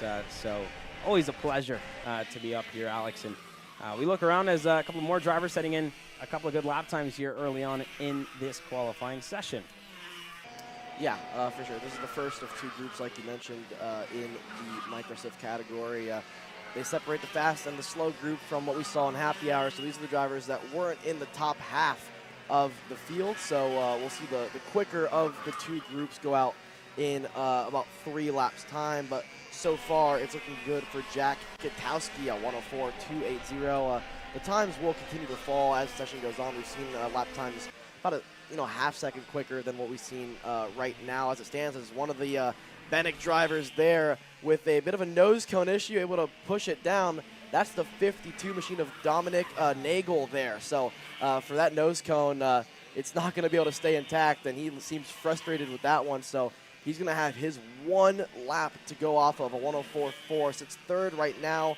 But with the entire fast group ready to go out and still 3 more laps for this group, that's going to put him towards the tail end of the field when it's all said and done. There's the 42 machine on our screen. Jackson Frank, he's sitting good right now. Sits 11th with a 105.615. How about it for the Orsalon pairing of Mauro Nario and Luca Besseril? 103.6s, the pair of them. They sit P1, P2. There's Zane Burgess' dad running onto what seems to be the grid right now. So a bit of panic for Sodi Kart USA. No, running back to the Sodi Kart tent. So looking either for Zane or for something for the go-kart. Yeah, it's definitely something happened. Definitely going back to look for some sort of tool that they may need or whatnot. So that's something to keep an eye on here as we get set to go with our group number A. But Mauro Nario still quickest here in this session in the number 80. And as I say that, Lawrence Perriman kind of shut me up here quite early at 103.485 for Lawrence Perriman and his BJR MDR LN kart here this weekend. Nario falls back to 3rd. Luca Becquerel 2nd now. So those 2 drivers are on our screen, and the 2 Orsalon machines kind of going around here at the moment. So we'll see where Lawrence Perriman is out there on the racetrack and follow him around for a couple of laps here, Alex. Yeah, again, this is the Orsalon pairing. They sit 2nd and 3rd as it stands. It's a pretty big gap from 3rd to 4th. You go from Mauro Nario about a 10th back from what Lawrence Perriman did, and then you have Jack Kitowski 8/10ths back in 4th right now. So to me, if you're Lawrence Perriman, if you're Besseril, if you're Mauro Nario, you're decently safe. Even with the fast group going out, the worst you're really going to qualify is, in that 14th spot. But I think a 103.4 is pretty comparable to what we saw in the happy hour session. So I don't want to say they're safe, but they're inside maybe a top 10 starting spot. And I think if Lawrence Perriman has anything to say about it, we're going to see some better lap times, a 103.1. He puts 5/10 almost on the entire field right now. We're 4 laps in to a 5-lap qualifying session for the first of 2 groups. Luca Besseril, a 103 flat now. he's going to reclaim provisional pole, obviously still with the faster group to go out. Yeah, so this is still all provisional. One more lap in the books here for all these drivers to complete, and it's going to be checkered flag when they cross the stripe next time by. Again, looking at the happy hour times, Zane Burgess was quickest with a 102.755, and if you want to look at where these lap times kind of stack up at the end of their session, kind of inside of the top 10, just on the edge. So not too bad of a showing for these drivers here on our screens, and going around and putting in some good lap times here nonetheless. But again, we're going to have to see how it kind of turns out for the rest of the drivers later on in this qualifying session in your Micro Swift class. So a lot of superstars set to come out onto the racetrack. But checkered flag should be out this time by, if I'm not mistaken, from our very own Porter Weisencell. So we'll look at it, white flag in the air. So final lap around for all these drivers to set in their final lap of qualifying, and going to be super important. Lawrence Perriman, quick lap time already, a 102.907. That's going to pull him, should end up well inside of the top 10. And Perriman, again, he's one of the drivers that whenever we come here, he's always super quick in his BJRLN kart. So he was even contending for a win not too long ago against Alexis Santiorioli and others. So we'll see how it turns out here for Lawrence Perriman, who kind of looks promising to end up with a top 10 starting spot for tomorrow. Yeah, he's putting the pressure now on this faster group. Like you mentioned, in happy hour, a 102.75 was quickest by Zane Burgess, but we've seen lap times, start to slow down as the day's gone on here, as the grip levels continue to rise, and these young 7 to 10-year-olds struggle to, stay ahead of their Micro Swift machinery here. This time around, they're going to start to see the checkered flag wave. So this is the final lap for all of these young stars to see what they can do to improve on their qualifying session. The first of the Orsilon pairing here. Let's see if there's any improvements at the top of the board. So far, not going to happen, but we're waiting to see Lawrence Perriman, from Luca Bessero, Mauro Nario, the 3 standouts here in this first of 2 groups, to see what they can do. So far, it's Perriman, Bessero, Nario, then it's Jack Katowski, and then the Bennett driver of Dominic Nagel, who actually, I'd say impressively, on 1 lap, sits 5th right now. A couple more drivers across the stripe here for the checkered flag. No improvements yet here, Caleb. Yeah, not many improvements, but we look at the unofficial results here for qualifying B. And again, we still don't have the second half of our group kind of going out onto the racetrack. They're actually, I can kind of hear the engines fired here in the background. So Lawrence Perriman currently sits on the provisional pole position at 102.907, the lap time to beat here for Lawrence Perriman. So we'll see how it plays out here in a couple of moments' time for the rest of your Micro Swift class.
Well, engines are fired, and we have drivers on the racetrack here. 5 laps to go for your Micro Swifts, and this is going to define who's starting on the front row and on the pole position for tomorrow's heat races. As we look on, Zane Burgess leading the group out here, and he's been the driver to beat almost all year long, and just claimed one of the big 3 National Series championships this year last weekend, and one driver who wasn't able to go out. That's one of the RPG Cosmics, the 13. Is that Suarez there, who wasn't able to go out onto the racetrack? I think it could be Miguel Manzano Daniel Ramirez not able to go out onto the racetrack, and they're going to push him back and try and get him started up. But unfortunate there for Daniel Ramirez, who had a pretty good showing a couple of weeks ago, and this is definitely not a way you want to start your qualifying session. And it doesn't look like he is going out, so it just I don't know, something to miss there with that engine or what it could be. Unfortunate there for Daniel Ramirez, who's already on the back foot coming into this qualifying session. But green flag in the air already. Zane Burgess was the first one to take it. Yeah, in Zane Burgess, he's had an incredible year here in the micro Swift category. He's done some mini Swift stuff on the club level down in Homestead.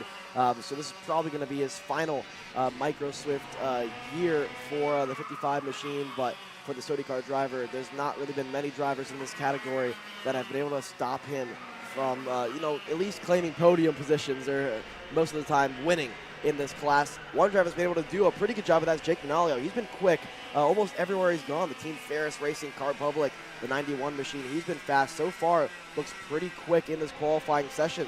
His first lap, Jake Manalio, quicker than Zane Burgess. He slots himself in the 4th overall on this first lap for Manalio there. For Zane Burgess, looks over his shoulder, sees that Manalio's quicker. He's going to let him go. Smart stuff from Zane Burgess. He knows that, listen, if I want to go faster in the session, I think a draft is better than being on your own, especially when you go lower in the horsepower as you do when you get to the Microsoft category, the lowest horsepower class we have here offered by the United States Pro Kart Series.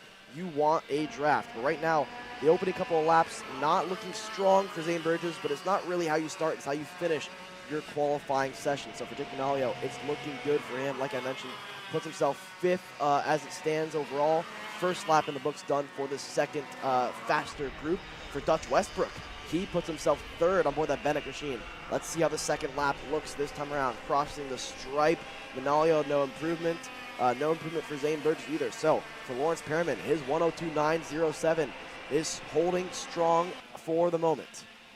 Yeah, definitely holding on here for the moment, but you got to expect all these drivers to kind of pick up the pace here in a couple of moments' time.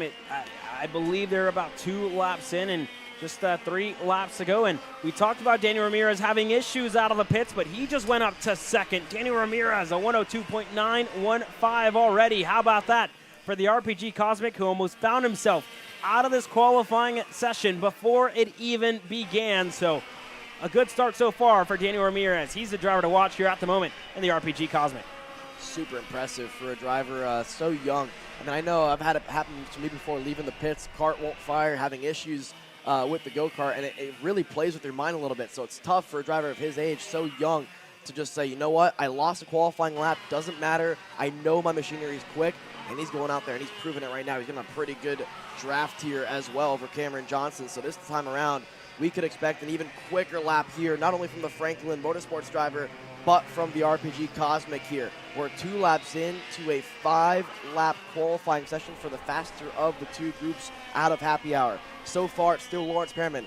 This time around, lap 3 in the books for Cam Johnson. Do we see an improvement? Wow. Yes, we do from him. And for Danny Ramirez as well, 3,000ths faster than what Perriman did on board the BGR MDR machine. So for Danny Ramirez, the RPG Cosmic, he goes to the top. And this is the big difference that Zane Burgess and Daniel Ramirez have here at the moment. Burgess, no draft, a 103.1 at the moment. And for Ramirez, he's working together with Cameron Johnson, using that toe off the Franklin Motorsports Merlin here. So that's very, very good, and that's really ideal, especially on a racetrack with a very, very long straightaway on such a momentum-based category here this weekend. So Ramirez doing a good job, but he's all over the rear bumper here of Cameron Johnson, and that's going to be something to look out for. Don't want a pushback penalty and get your fastest lap of the session removed as they continue to lap around, and Perriman's lap time still holding on here.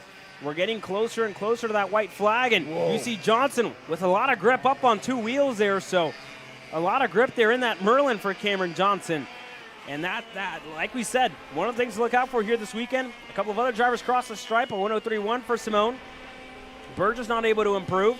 And Cameron Johnson just went quickest. The 102.865 was up on 2 wheels, and that didn't affect him at all because he's top of the timing screens here with 1 lap to go in qualifying, Alex.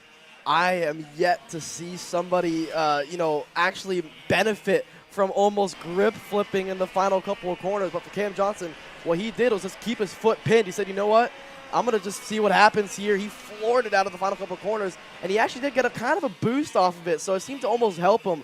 So for the Franklin Motorsports Merlin machine, Cameron Johnson looking for his maiden national pole position, a 102.865.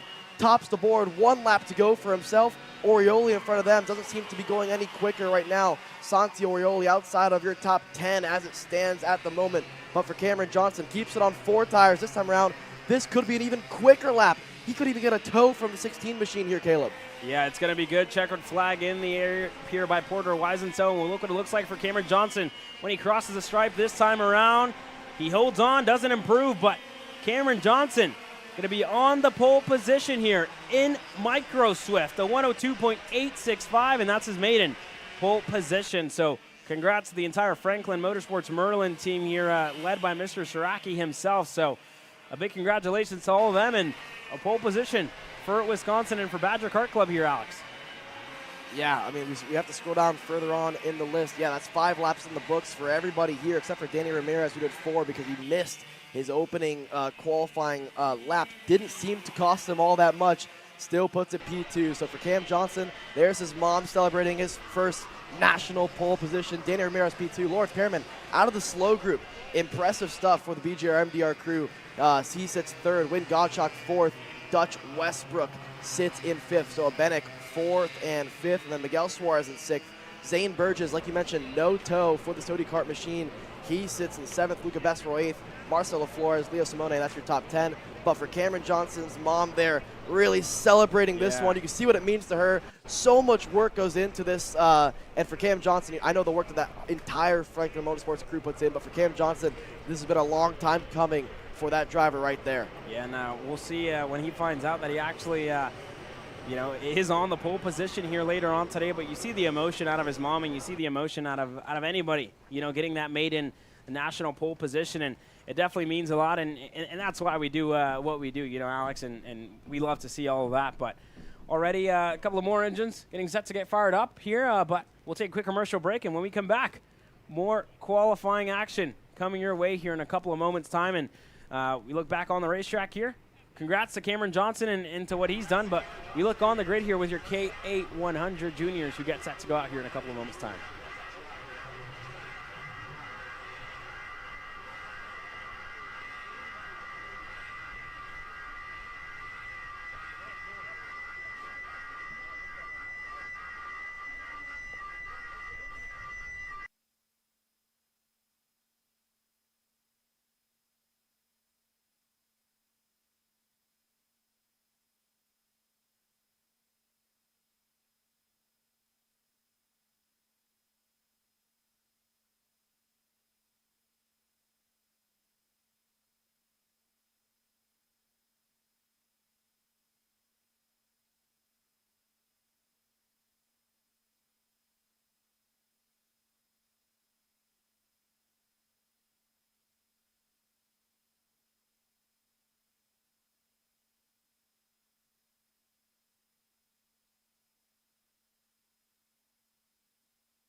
Well, the KA100 Juniors out onto the racetrack now, and a big field here this weekend in KA100 Junior. 46 drivers total here going to fight it out for some hardware at round number 4 of the United States Pro Kart Series. And we go green with our our third group here, Group C, out on the racetrack here now for your KA100 Juniors. After them, Group B is going to go out there, and we're going to round it up with our KA100 Junior Group number A. So as we take a look on here and wait for the lap times and the transponders to cross that start-finish line. We'll see who's out there on the racetrack here, Alex, after what was a very interesting happy hour session for all these junior drivers.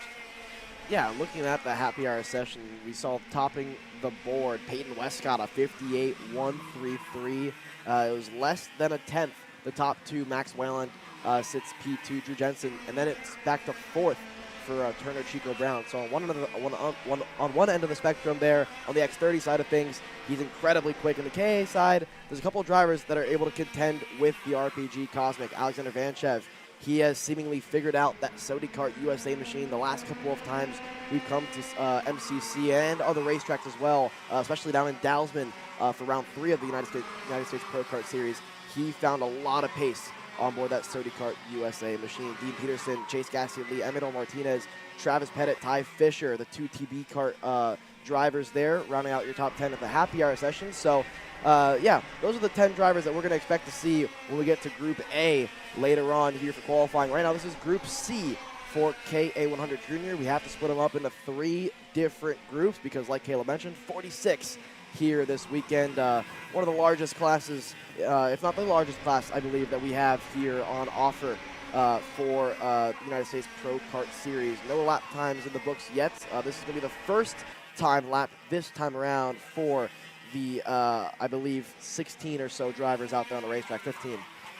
Yeah, so already, like you said, we're just into the second lap of the session here, and Luis Ferrer Nunez, currently the quickest on the racetrack, as, Marco Romero, currently the quickest on the racetrack at 59.162 here for Romero, and everybody else kind of, we wait for the lap times to come in and update here on your timing chart here on the left-hand side of your screen, but Romero currently the quickest at 59.162, and you go back to second, as I say that, Homer Heeman just went quickest, and it changes here once again.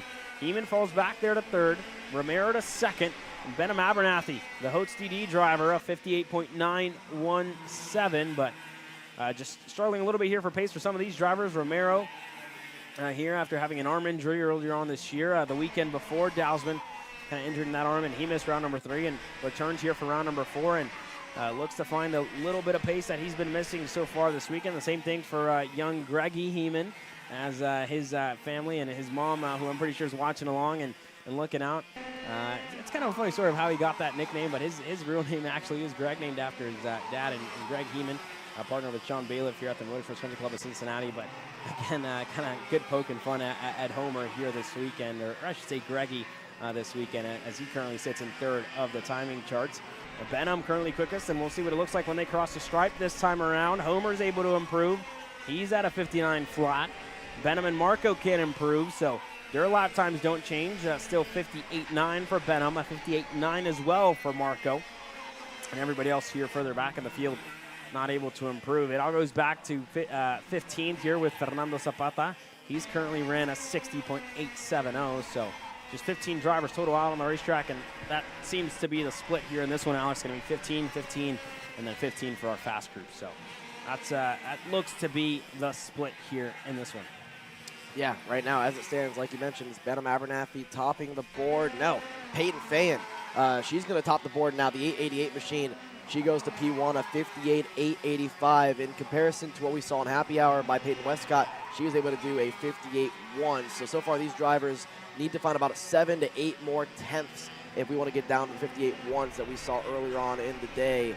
Let's see this time around as white flag in the air. So really last time by here, 2 more times for some of these drivers. Crossing the stripe, 58.8 now for Marco Romero. He's provisionally your pole sitter with 2 groups to go in KA Junior. He's found some pace on board that Fernando Alonso Bennett machine.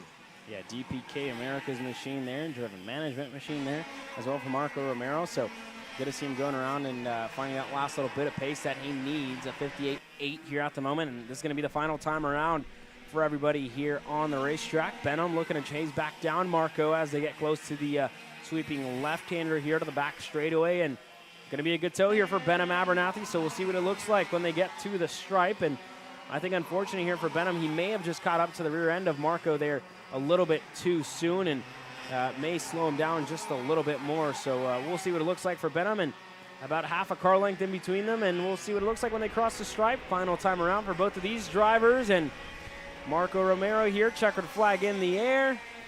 Neither of them can improve. And that's going to be it for your first group here. Marco Romero, currently quickest. Peyton Fayen, actually, second quickest here. Benham Abernathy third. Homer Heeman fourth. Luis Fer Nunez fifth here on the, I guess actually fifth on the hour here for the first half. First third of your qualifying at KA100 junior drivers. Goodness gracious, I'm humble jumbled up here, Alex.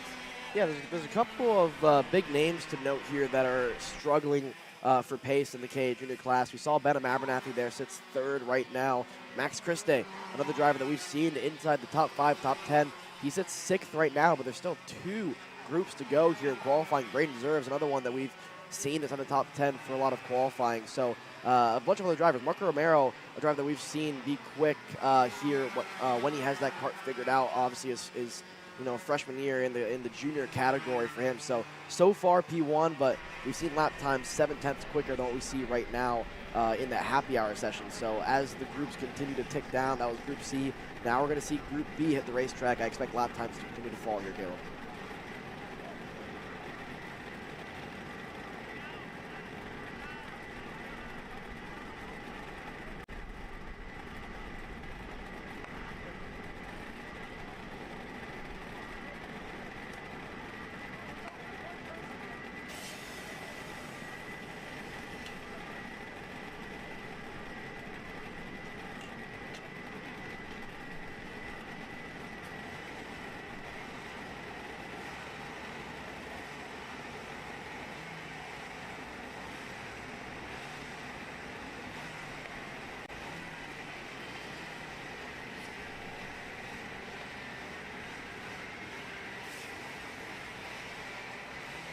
Group B getting set to go out onto the racetrack now. Nate Golseth finding himself in this group, as well as Enzo Vidamontien after not a good happy hour session for them, finding himself further back in the field at the end of that one. And some work to do for those drivers to kind of put in a good lap time after Enzo Vidamontien did take the win there on the racetrack.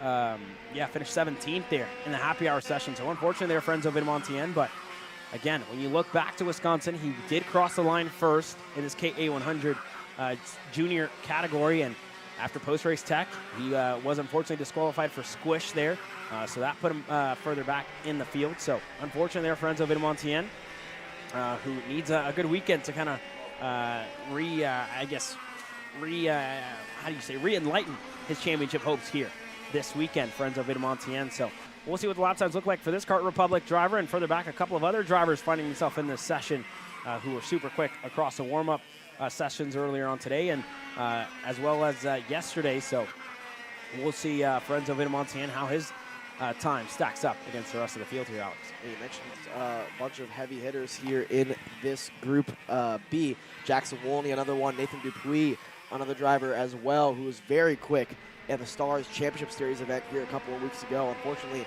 he spun in the pre-final out of, I believe, second place in that KA Junior pre-final. So for Nathan, he knows the pace is there.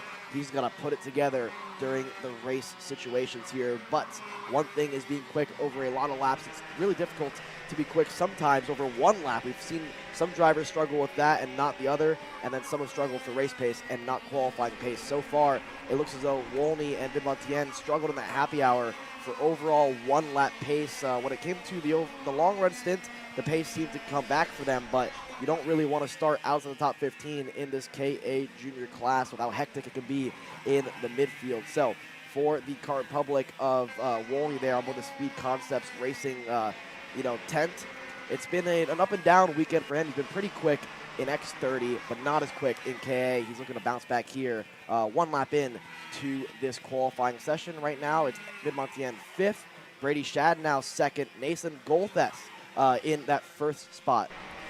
Yeah, and Nate Golseth there, currently quickest in his Arcane Motorsports RPM machine.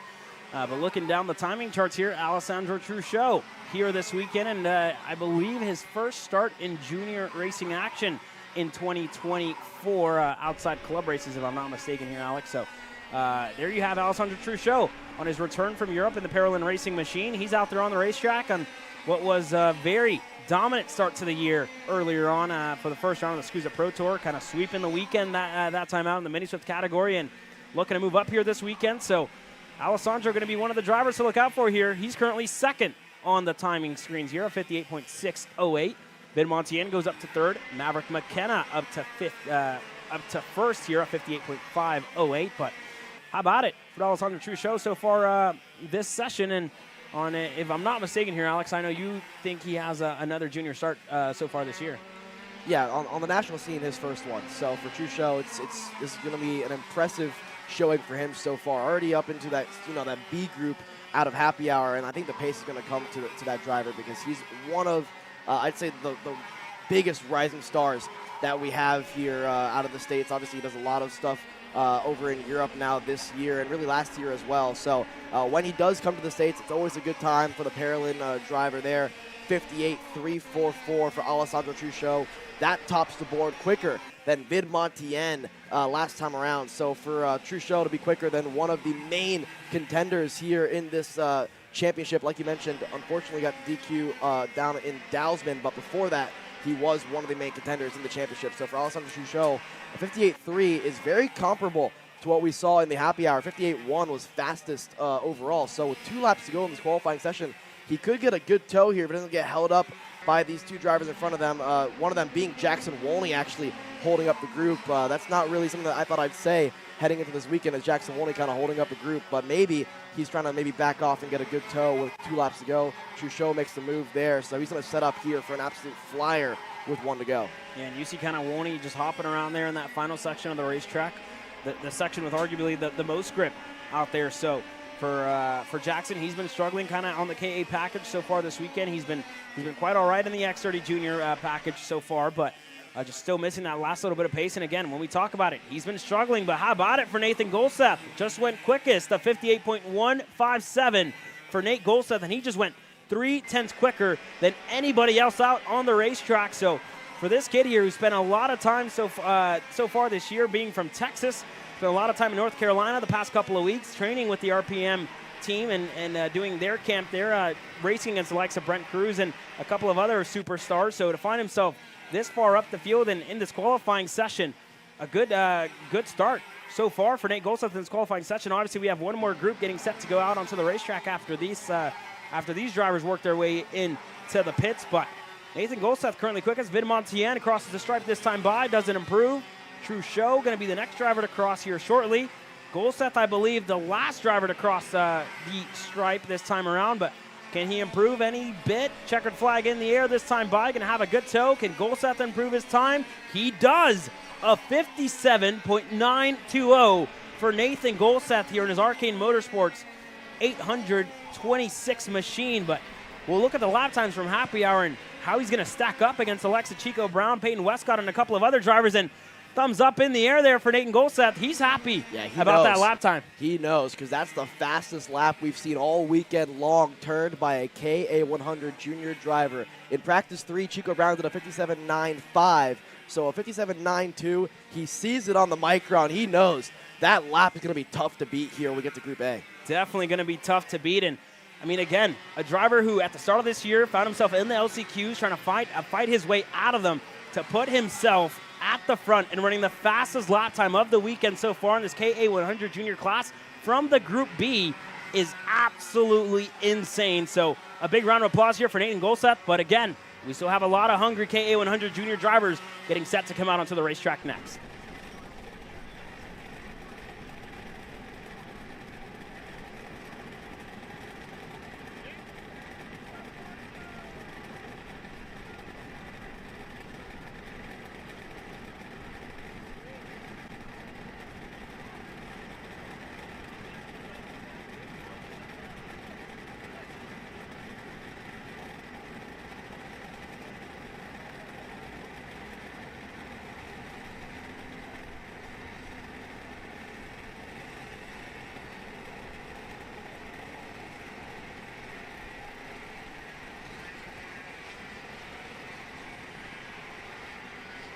Well, with that being said, big congrats there to Nathan Golseth, who's currently on the provisional pole position. But again, Alex, we mentioned it. We still have a lot of drivers getting set to go out onto the racetrack, the likes of Diego Ardiles, and others. Chico Brown, Peyton Westcott as well here out on the racetrack now. And you saw the toe that Nathan Golseth had. We were just talking here off the air of that monster toe that he got on this main straightaway here. And for all these drivers, they're going to have to play it perfectly if they want to get what Nathan Golseth got the last time out. Well, speaking of monster toe, one driver that's not going to have it as it stands is Chico Brown. He's been one of the quickest all weekend long in the KA Junior category. With the way that they lined up out of pit lane, he slotted out first. No one in front, no one behind him. He feels comfortable enough right now as it stands on board the 836 machine to go out there and do it on his own. It doesn't usually pay off in the KA class, whether it's junior, senior, or masters, to go out on your own. But maybe for the RPG Cosmic driver, he feels as though he could do it on his own. Let's see when they get ready to cross the stripe to complete lap number 1. Yeah, and you also saw the difference in micro slip. Zane Burgess had no toe. He was out there in front of the rest of the field. And it was Cameron Johnson who did have that last little bit of toe that he needed to put himself on the pole position. So when you look at it, I mean, I guess on paper, we're not expecting Chico Brown to go any bit quicker. But again, you have to remember the caliber of this driver going across overseas and doing what he's doing over there and putting himself in top 5 contention at the FIA Academy program that they have over there. He's definitely going to be one of the favorites and a favorite to wherever racetrack he goes to in his career here. So we'll see what it looks like for Chico Brown as this race, as this qualifying session progresses. Max Weiland there on the inside of Anchev, able to get that move done. So going to be an interesting one here, Alex. And like we said, we're expecting Chico to kind of lack a little bit of pace here because he doesn't have that toe. Westcott just went up to 5th on our first lap, so a 58.441 there for Peyton Westcott. Max Weiland already up to 3rd. So, and again, Weiland has a good toe off Peyton Westcott here at the moment, Alex. Well, here's what's awesome about this racetrack, and what makes it tough for these KA drivers to try to time the toe. You almost got to split it up into 3 sections, right? You cross the stripe, you get a really good toe on the front straightaway into turn number 2, and then on to the next couple corners, turns 4, turn 5, where they lead to 2 sharp hairpins with long straightaways. You almost want to get a good toe there, but then be in front of the driver for the next tight section of the racetrack, that middle part of the track where you go through the S's and then you climb the hill. And then this part of the racetrack is where you want to be far enough back from the guy in front of you to where you don't catch him through the the Rhino liner section of the racetrack, and then you could do what Golseth did heading onto the front straightaway and get a crazy toe here. So it's tough to time, but if done right, like what we're seeing here from potentially Alexander Vanchev, it could be done to perfection as they cross the stripe to complete lap number 2. No improvements so far. Amador Martinez, P2, 58.101, 2/10 back from Golseth as it stands. Here's the TB Kart contingency. They sit 7th and 10th right now. Yeah, 7th and 10th here at the moment for the TB Karts of Ty Fisher and Travis Pettit. And the guy who's the driver, I should say, who's really benefiting from those two kind of working together is Sebastian Garzone here. He's a driver on our screens. He leads the championship, fight here in KA 100 Junior. So he has a good championship points lead, and if he can get a pole position here in this one, that'll give him that little bit more of an edge against his competition here this weekend. But for Garzone, still about a 10th off of the lap time that all these, about a 10th off of the lap time that Nathan Golseth was able to run. But you see the toe that he has on Travis Pettit and Ty Fisher, and this little bit of passing is going to help Garzone out to kind of improve his lap time here, Alex. I think it's going to be okay. It looks to be an absolute flyer from Sebastian Garzone. He's really hawked down these 2 TB Kart drivers here, and if he didn't get held up too much, he's going to pull out to make a draft pass here, complete lap number 3, a 58 flat. He matches his personal best. So like you said, maybe if he didn't get held up in those final 2 corners, it would have just been enough. But for Golseth, 3 laps in for this fast group, it might be good enough for the driver out of Group B. There's still 2 to go here, one of which is Diego Ardiles. Where does he stand? 17th right now for the 892 Speed Concepts Racing driver. Yeah, and speaking of Diego earlier on this weekend, earlier on today, I should say, on the grid, he was telling me that he just doesn't think he's had the speed in his KA 100 Junior package here this weekend to kind of be able to contend and put himself even inside of the top 5. So, I mean, from what he told me earlier on today, it seems to be kind of holding up here because he's a little bit off the pace here, 58.5 here. And again, the lap time from Golseth still holding on, and a lot of other drivers still have to cross the stripe here. So they're only 3 laps in. For the likes of Westcott and Chico, they're 4 laps in, and they haven't improved at all here. So it's looking promising here for Nathan Golseth. And we talk about, I guess, maiden national pole positions. And with that lap by Sebastian Garzone at a minute, it's looking really, really good here for Nathan Golseth, Alex. Yeah, well, to explain what Sebastian Garzone was doing, he actually, when he pulled out the pass Ty Fisher, he couldn't make the move stick.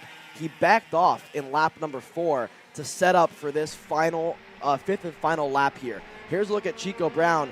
He's all by himself. And like we mentioned with Zane Burgess earlier on in the day with qualifying, he struggled to put a good lap time by himself. Chico Brown sits 5th right now, but 3.5 tenths back from goal set at a 57.9. This is going to be Chico Brown's final lap here. Checkered flag in the air. Let's see if it's good enough here for Turner Brown. I don't think it is. Crossing the stripe. Do we see an improvement?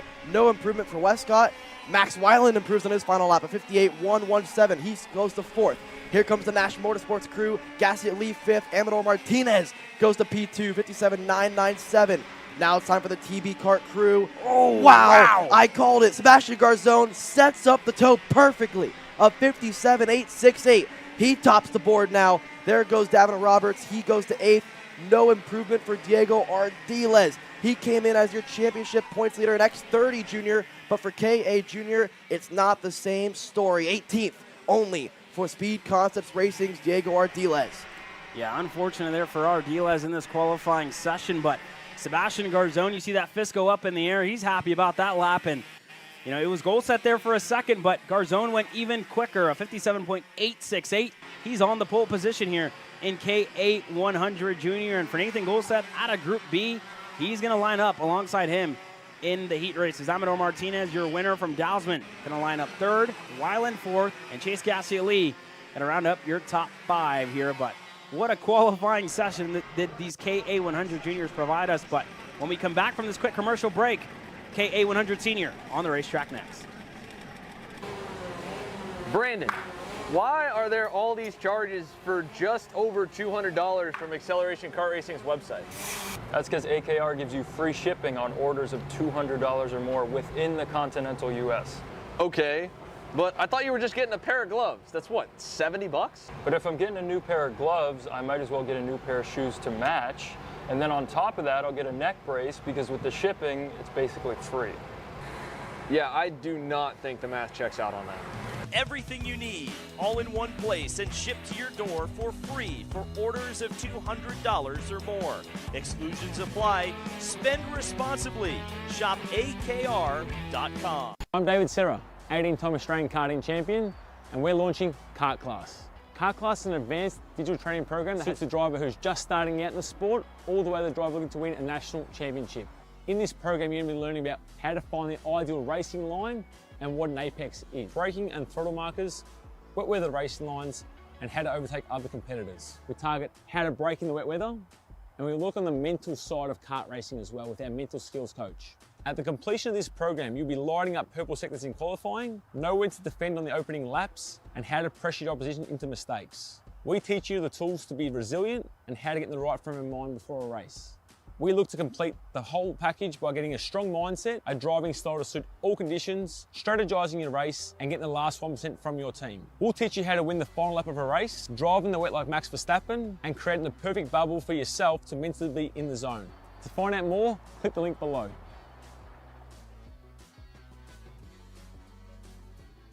Are you ready to get behind the wheel? From Formula One to NASCAR and IndyCar, all the pros start here.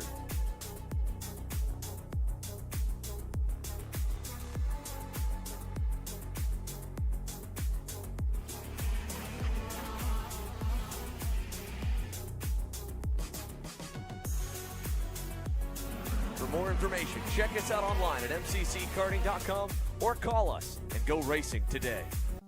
USA, a top-level performance team with unmatched hospitality, offering a full-service driver development program with year-round testing available in Miami, Florida, and the official North America racing team of Parolin Racing Chassis.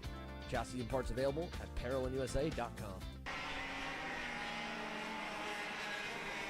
Well, welcome back. Your KA 100 Seniors now out on the racetrack here, and a couple of drivers kind of moving to the side. It's Raheem Alibi there on the Rocket Racing Company OTK as Mick Gabriel able to get ahead of him, and that's your winner from Wisconsin, who's actually, after that, going over to Paris to run in the Miami, I guess I should say, World Championships or whatnot over there in Paris for the European Championship. And lap time starting to come in for all these drivers as we have 34 total in this field here this weekend. Max Altman, currently quickest driver on the racetrack, a 58.803 for the Miami International Final, as just corrected here, for Mick Gabriel later on this year. So that'll be something to look out for Mick.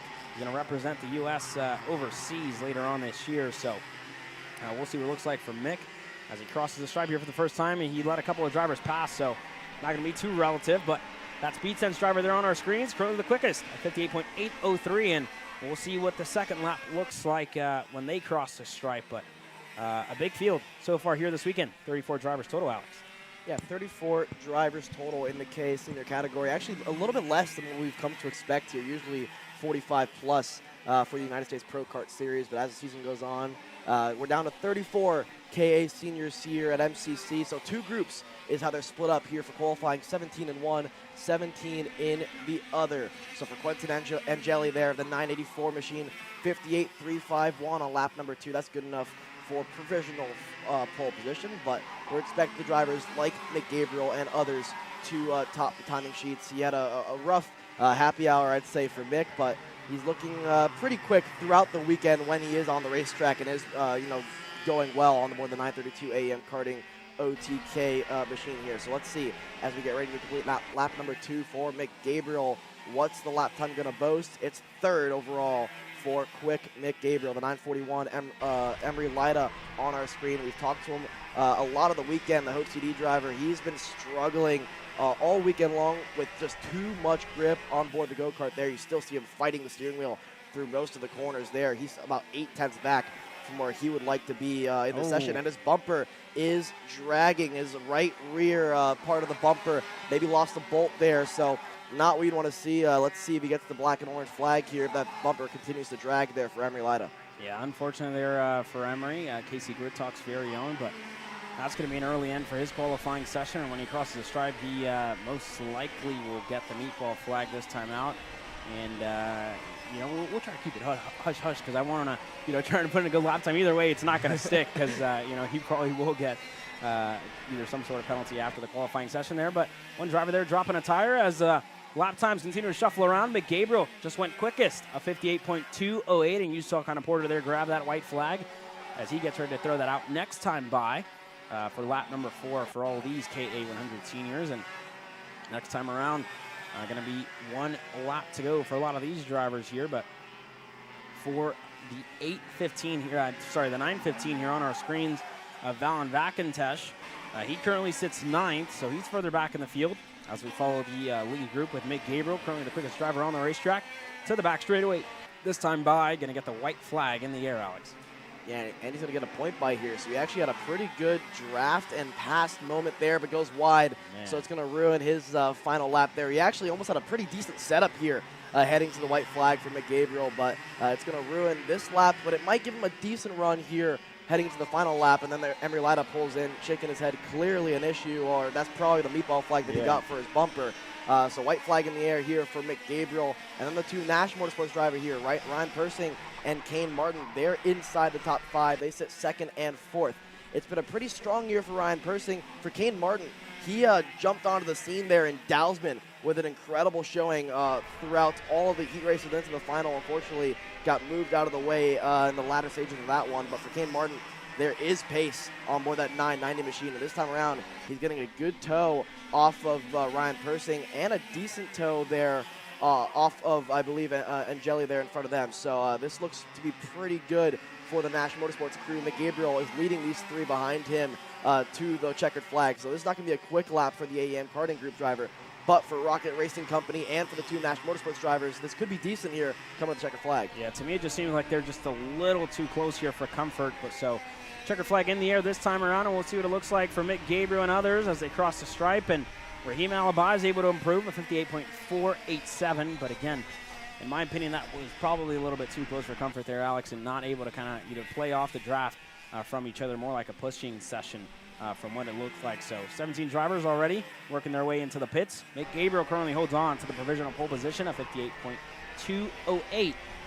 And we still have a lot of fast drivers getting set to come out onto the racetrack here for KA100 Senior, Group Number A.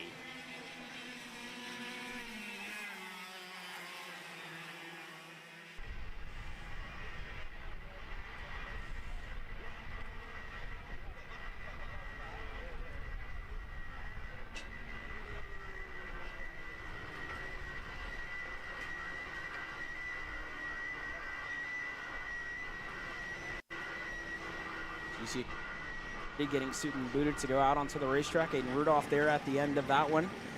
Handshake there with his dad, Alan Rudolph, who actually just became a CRG dealer down in Houston, Texas at Speed Sports Racing Park as they get set to go out onto the racetrack there. And as well, a new helmet rating here this weekend, designed by Lucky Designs UK, as everybody else as well. Steven Eisert there right ahead of him. So we'll see what it looks like for all these drivers. Hometown kid racing in his backyard for the third time here this year. Finnegan Bailiff. And Hernandez going to be the driver to lead us out onto the racetrack. And Alan Isambard as well was quickest at the end of the happy hour session. So that's going to be one of the drivers to look out for here in this qualifying session here in a couple of moments' time as you follow around with Alan Isambard, Mr. April himself. We talked about it earlier today. Alex had a really good showing at Speed Sports Racing Park for round number 1 and kind of put himself on the map, you know, that weekend. Before that, a lot of people thought that he was a one-track wonder and kind of showing that he can go at it with anybody out there in the nation in this KA100 senior class. And as well had a good showing at the SCUSA Pro Tour last week, filling in for Danny Formal after rib injury kind of sidelined Danny. And Alan, was able to move up to the shifter class that weekend and got it done and put himself inside of the top 10. And for James Overbeck as well, we heard from him on KC Grid Talks episode last week. So if you haven't seen it already, that'll be up on Spotify in a couple of weeks' time and already up on YouTube for you to replay and watch back. And you hear James's story and on what it's been like to kind of race here on the national scene and what it took for him to become a SCUSA Pro Tour champion as well. So James Overbeck, one of the drivers to look out for here, kind of in his hometown state as well this weekend in Ohio as he gets set to go off to college in a couple of weeks' time over at Xavier later on this year. So good to see James out on the racetrack now, and we'll see what his qualifying session turns out to be already with a win here at the Motorsports Country Club of Cincinnati earlier on this year at the Star Championship Series, and kind of looks to repeat here at the United States Pro Kart Series. So we'll see how it all turns out here, Alex. Yeah, a little bit out of the championship hunt for USBKS, but if you can put some good races together here in Cincinnati and then back at Newcastle for the finale, he still could have a top 5 going in the championship standings. So for James Overbeck, he's really just looking for wins as it stands. And, we talked about it before the Stars Championship event here a couple weeks ago, how James was, not able to get the win, right? We joked with him about the podium allegations, then it became the winning allegations, and now after getting that maiden victory, he then responds at Newcastle over at the SCUSA Pro Tour, becoming a KA Senior champion. So now that he's really eclipsed, what it takes to become a winner in the KA Senior category, he's becoming a consistent contender at the top spot. And so James Overbeck, look for him to go back-to-back at MCC here when we get set for the finals later on in the weekend. But right now, it's all about qualifying. It's still McGabriel at the top, but not anymore, because Cooper Shipman of 58.197 on his first lap already goes to P1. Your championship leader already looking to extend that championship points lead just that little bit more with a qualifying pole position here in this one. And Braden Rudolph finds himself further back, having to make moves earlier on in this lap. So he's going to have some work to do here in this qualifying session and find himself within a good tow as this session continues to progress. But Kane Martin as well finished third in his qualifying session. Finnegan Bailiff already up to fourth, a 58.229. Alan Isambard already up to fifth, and as I say that, it all continues to change. The Ursuline driver to the top, Jose Carlos Hernandez to the top, and Cameron Weinberg goes even quicker in the Chad Dawkin Racing machine, a 57.987. This has been a standout weekend, I'd say, for Javier Herrera as well. That CRG Nota machine has been working for the 971 there. Herrera, he goes to fourth now as more drivers cross the stripe. Points leader Cooper Shipman reclaims top spot, 57.921. Eli Warren, he goes to third. So Cameron Weinberg's lap's going to hold at second there. Herrera fourth. AJ Myers now crosses the stripe. He slots himself in the fifth. To keep you updated on the lap time, 57.9 right now is that pole lap. They were down to the 57.6s in happy hour. Yeah, so we're already kind of missing just about 3/10 from what they were running earlier on in the happy hour session. But for Hernandez, he looks pretty good, and Cooper Shipman may look even better. So we'll keep an eye on the start-finish straight and see what the lap times look like when Shipman crosses the stripe this time around. This is going to be his third lap completed of the session for your USPKS Championship points leader, who fell just short last year to one of his teammates in Elio Meza there. So we'll see what Shipman does when he crosses the stripe this time around.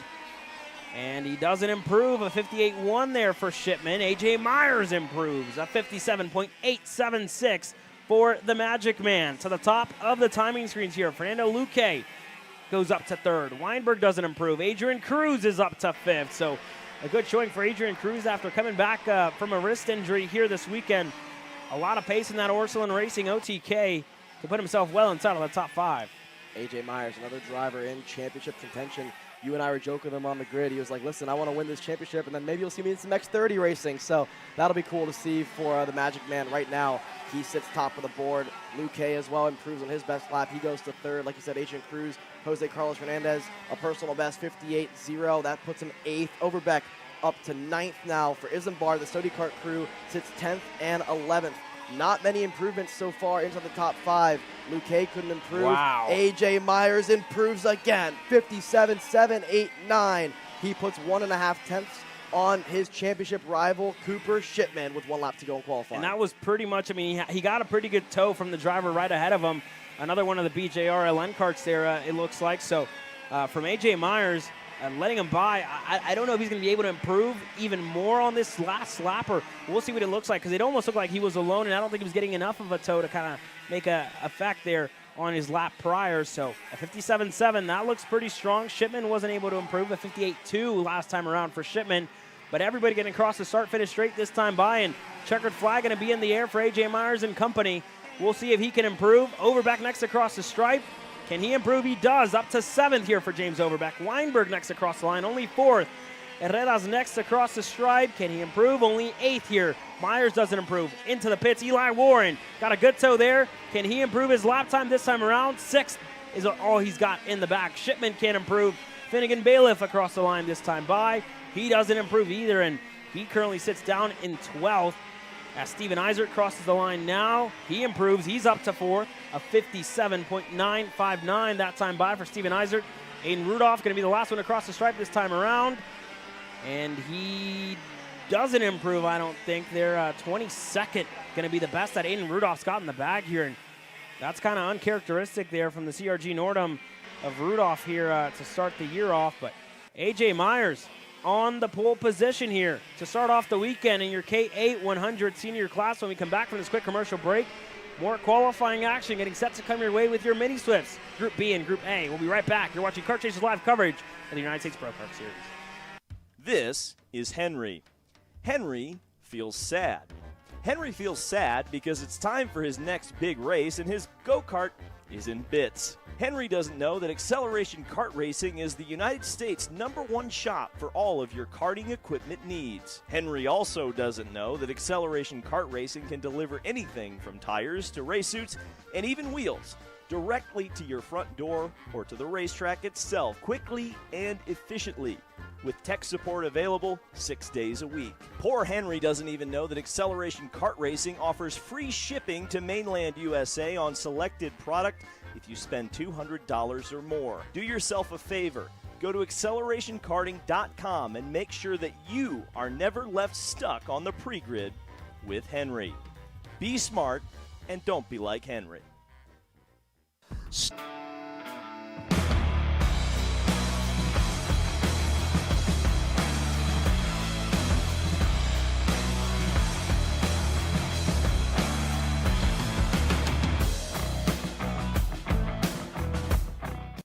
Are you looking for an advantage in your competition?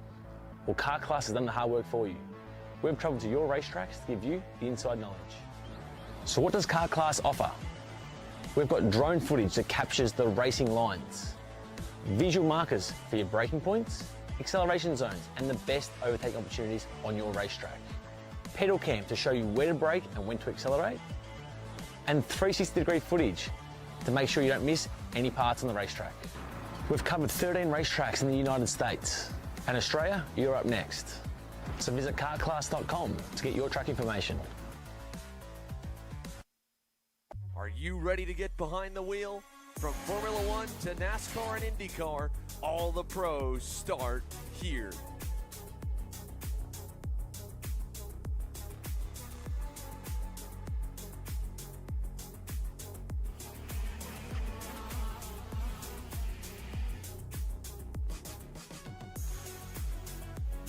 For more information, check us out online at mcckarting.com or call us and go racing today.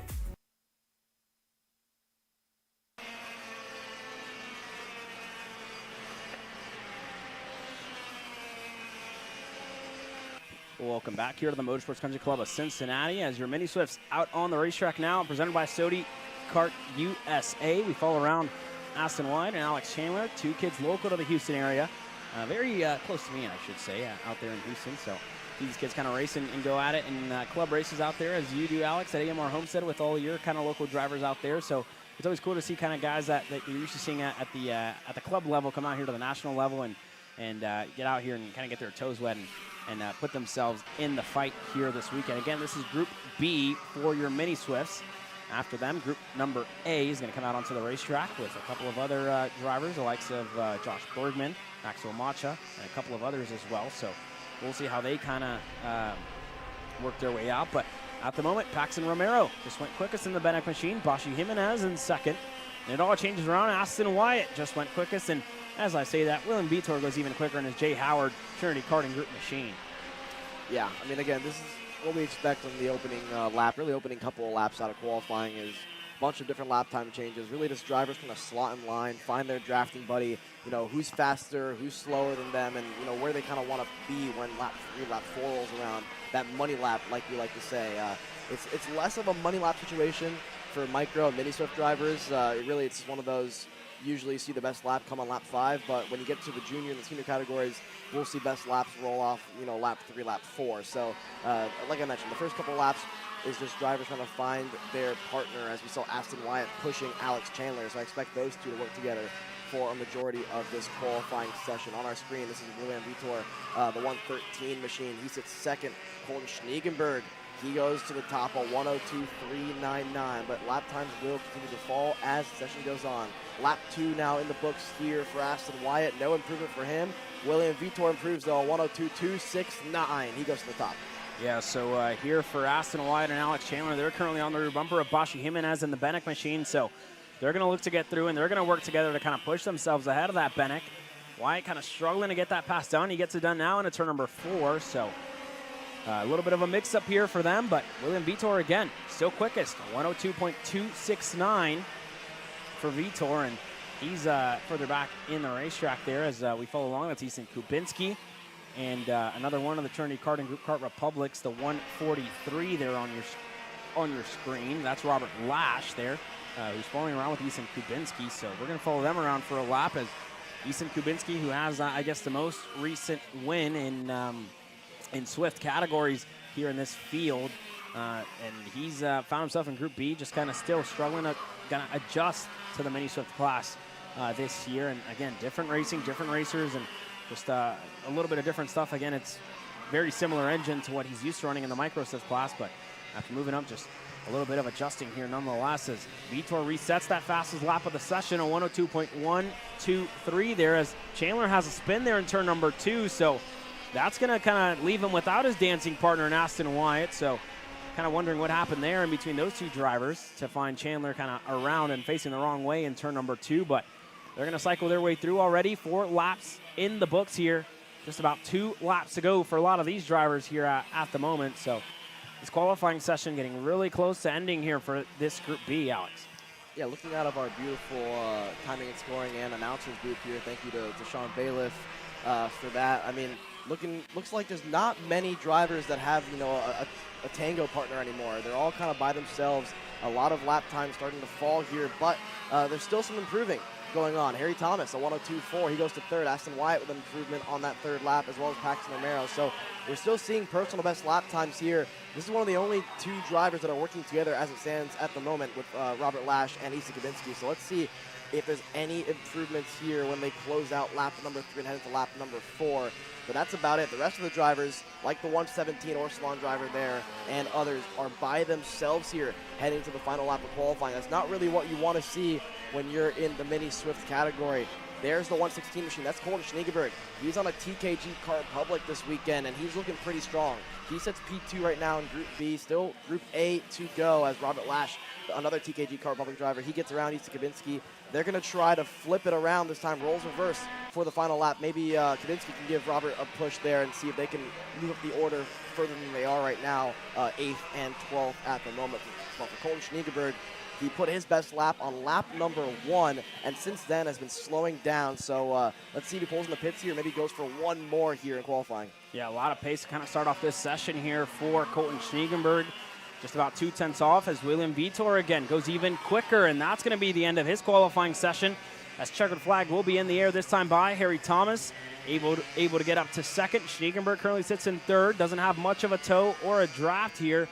So we'll see what it looks like on the main straightaway here for Schniegenberg. Kubinski crosses the line this time by with Lash.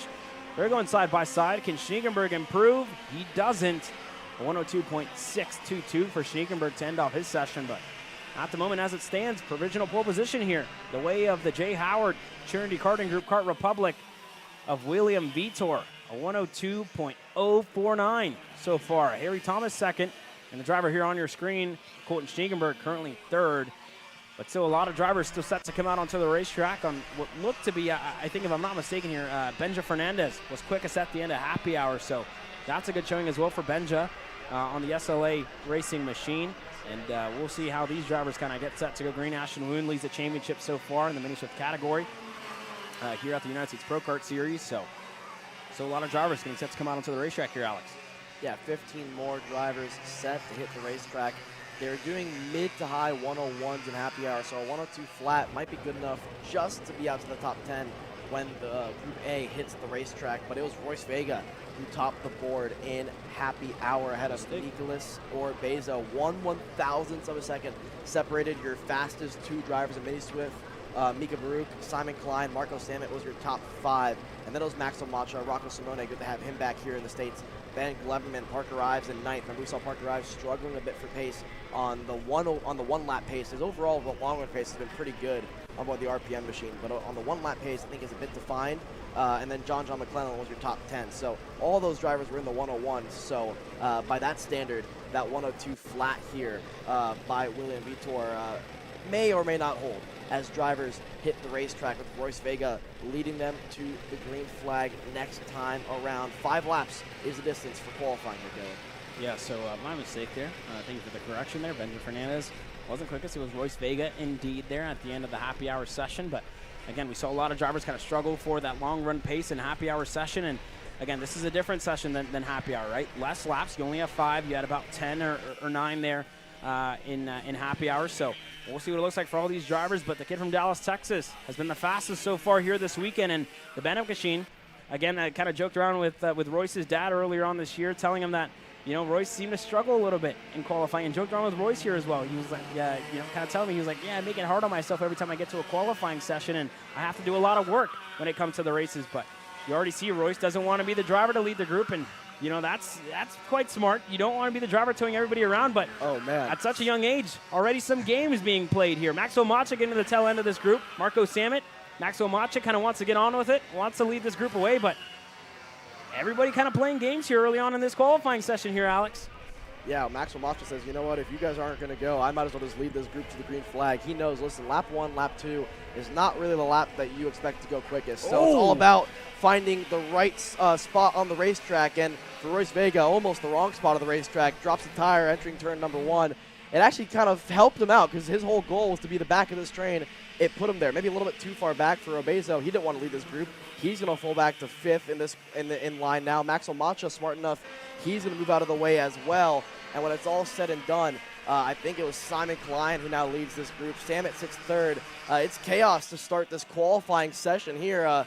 All these drivers are not going to have very quick opening couple of laps here, Caleb. Yeah, and I mean, I said it at the end of the KA100 Senior qualifying Group B, and I'll say it here again. To me, it just seems like we're a little bit too close for comfort here in between all these drivers, so you're really going to want to find yourself a little bit of space here. I think Vega found himself a little bit of space back to Simone, so this could probably be well for Vega and you know, go the way that he wants it to, but yeah, it was argy-bargy definitely out of the pits here, Alex, as everybody kind of tried to play some games and find themselves with good track position here.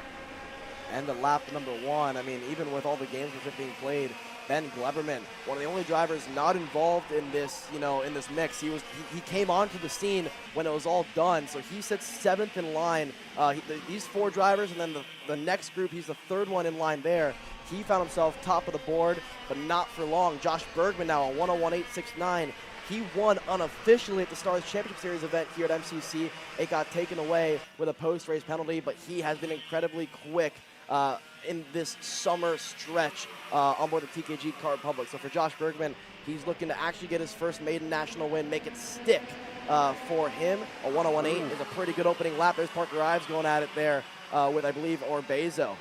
Yeah, so there you kind of get involved in a little bit of action there, as now Gleberman looks to go on Royce Vega, and this isn't going to help out their qualifying session. And you know, I'm kind of surprised that I'll be saying this, but it almost seems like Josh Bergman, by being alone out there on the racetrack, could possibly be the beneficiary of all of this. Mika Baruch just went quickest, a 101.709, and you see Bergman has a really good draft here to the rear bumper. And as we say that, to the top of the timing screens here for Josh Bergman, a 101.669 for the Trinity Karting Group Kart Republic of Bergman, as he kind of has a good dancing partner here right ahead of him. Yeah, Josh Bergman right now, 2 laps into this qualifying session, is in one of the best spots in my opinion. Like you said, I think it's better to be, you know, maybe 2 drivers and a tango partner compared to 7 or 8 that we see at the front of the train. This lap, Bergman catches the 128 a little bit too quickly. That's John McClellan on board the Nash Motorsports machine. So this is not going to be a very quick lap for Josh Bergman. And after he gets around McClellan here, he's going to have no one in front of him. So if I'm Josh Bergman right now, I'd actually back off, give up this lap, and then push for the next one. He's not going to listen. So he's going to get around McClellan. He's basically going to burn this lap.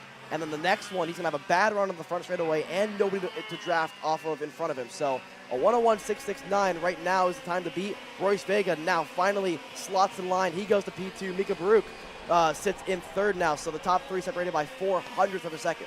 And you say he's not going to listen, like if he was going to hear you from inside the helmet and on the racetrack there, Alex. So, I mean, he can't hear us. If we could, you know, get some commentary in these guys' ears, it would definitely pump some of them up or annoy the heck out of some of them. So we'll see how it plays out. But funny enough there, Josh still quickest here, 101.669, and all these drivers just kind of still finding themselves in a little bit of a fight here in qualifying. Gleberman now right behind Royce Vega. Vega, I think, probably has the best position here, but they're going to continue to pass. Ives looks to go on the inside of Orbezo. Orbezo doesn't look to make it easy, but everybody's still passing here, and this is definitely going to hurt out their qualifying session. White flag will be in the air this time by when they cross the stripe, so can any of these drivers improve? And by all the half moves that we saw there, I think it's going to be hard. Porter with a white flag in his hand, going to wave it in the air, so we'll see what it looks like for all them. Nobody improving here. Still Josh Bergman, the quickest driver on the racetrack here, Alex. I will say, as white flag waves, if the top 5 drivers stay in line, the driver in the best position is the one in 6th right now, Parker Ives. He's 6th on the racetrack, 6th on the timing and scoring charts as it stands. The RPM driver we mentioned after happy hour wasn't that quick on the 1 lap pace, but he's far enough back to where even in the tight section of the racetrack, if he catches up to the 163 of Ben Gleberman, he might be able to get a pretty solid tow when they head onto the front straightaway. Right now, Marco Samet leads this train of 5. Behind him, it's Macha, Royce Vega, and others. So through the final couple of corners, Parker Ives closing that gap. This could be a monster lap for the RPM driver. Gleberman gets around Royce Vega. That's going to ruin his final lap, and it's going to hold up this second group. So I think this might be Bergman's pole position. I don't want to speak too soon, though. Checkered flag in the air this time around, so what does it look like for Parker Ives and company as they cross the stripe? Macha the first to cross. He doesn't improve. Nobody in that group improves. Ives does go better, but only up to 5th. And from the looks of it, Josh Bergman going to be the driver on the pole position here in Mini Swift. Back-to-back pole positions in back-to-back races at the Motorsports Country Club of Cincinnati. So no drivers left to cross. Josh Bergman, the kid from the UK and the kid from Florida, on pole position here. What a lap for Josh Bergman. I mean, we called it earlier, right?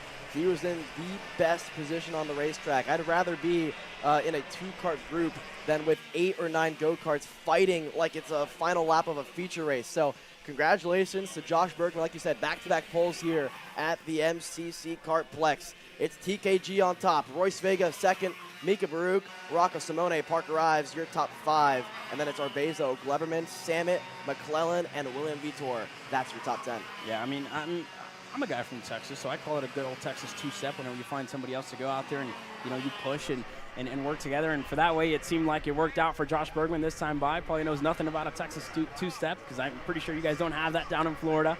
Or I guess I should say over in Florida because you guys are just as far down as we are. But anyways, yeah, a good session nonetheless for Josh Bergman, putting himself on the pole position. But coming up next, X30 Junior.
X30 Junior's out on the racetrack now, and we get set for the first couple of laps to start to come in. Lap number 1 actually just got underway here, and again, no split groups here in KA Junior.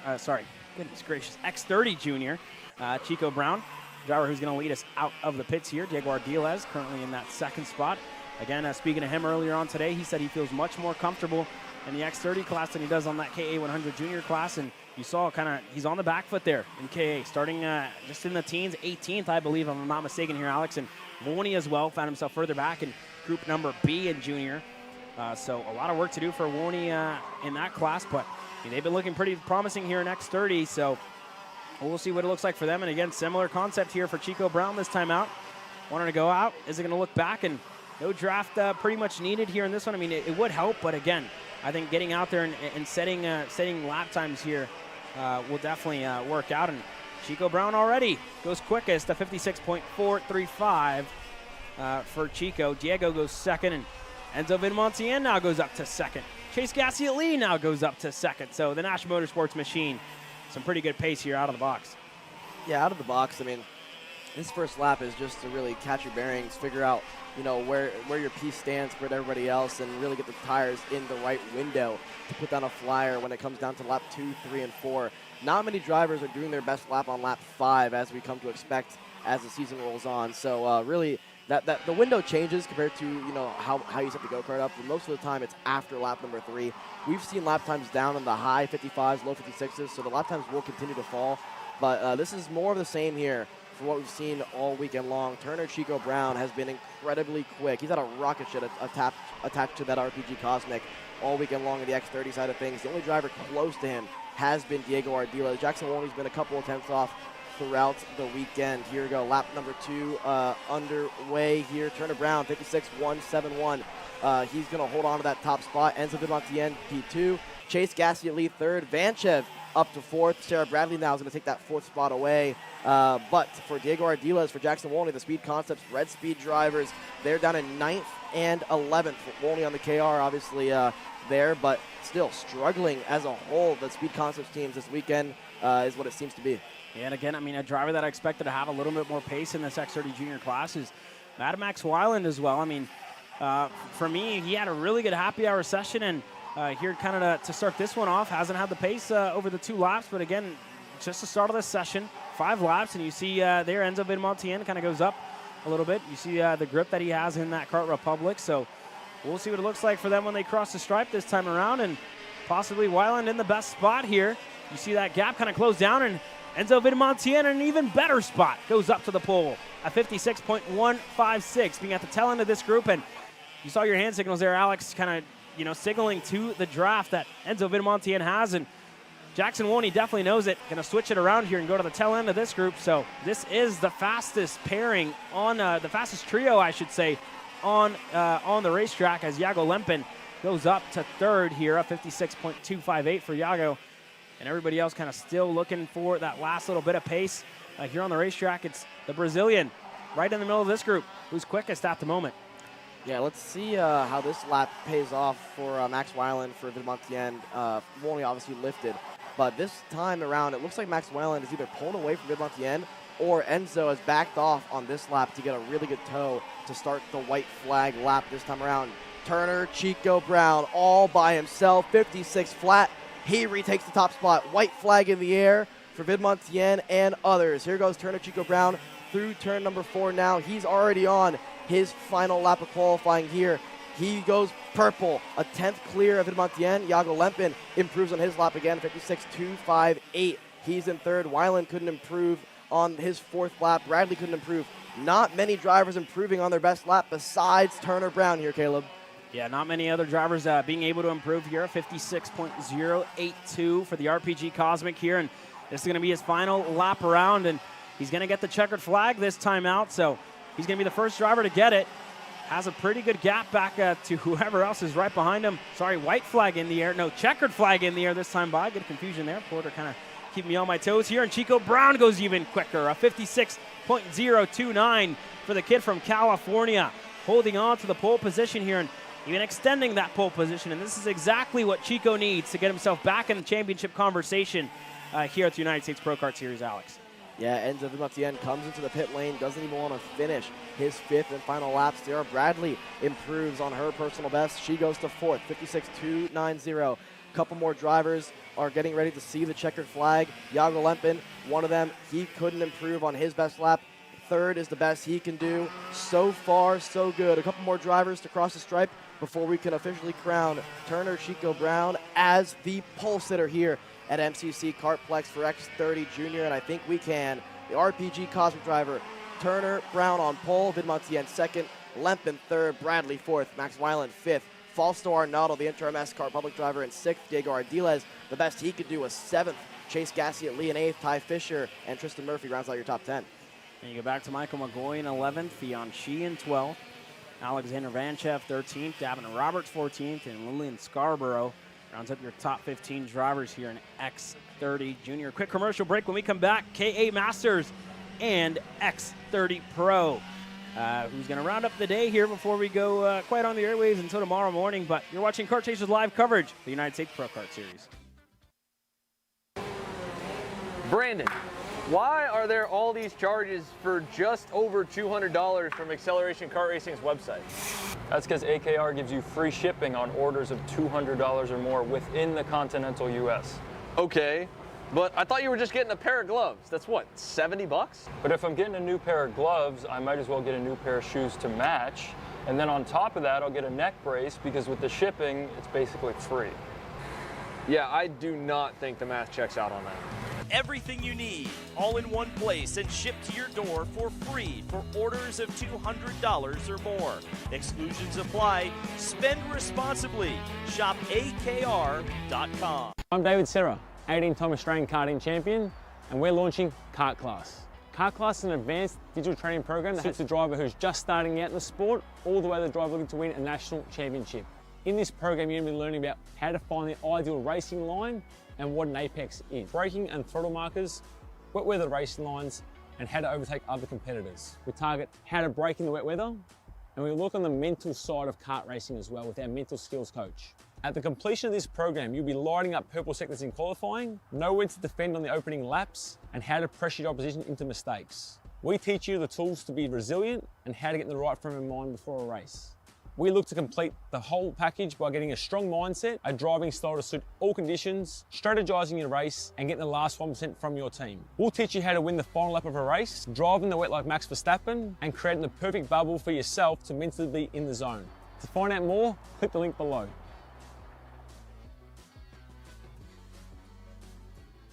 Are you ready to get behind the wheel? From Formula One to NASCAR and IndyCar, all the pros start here.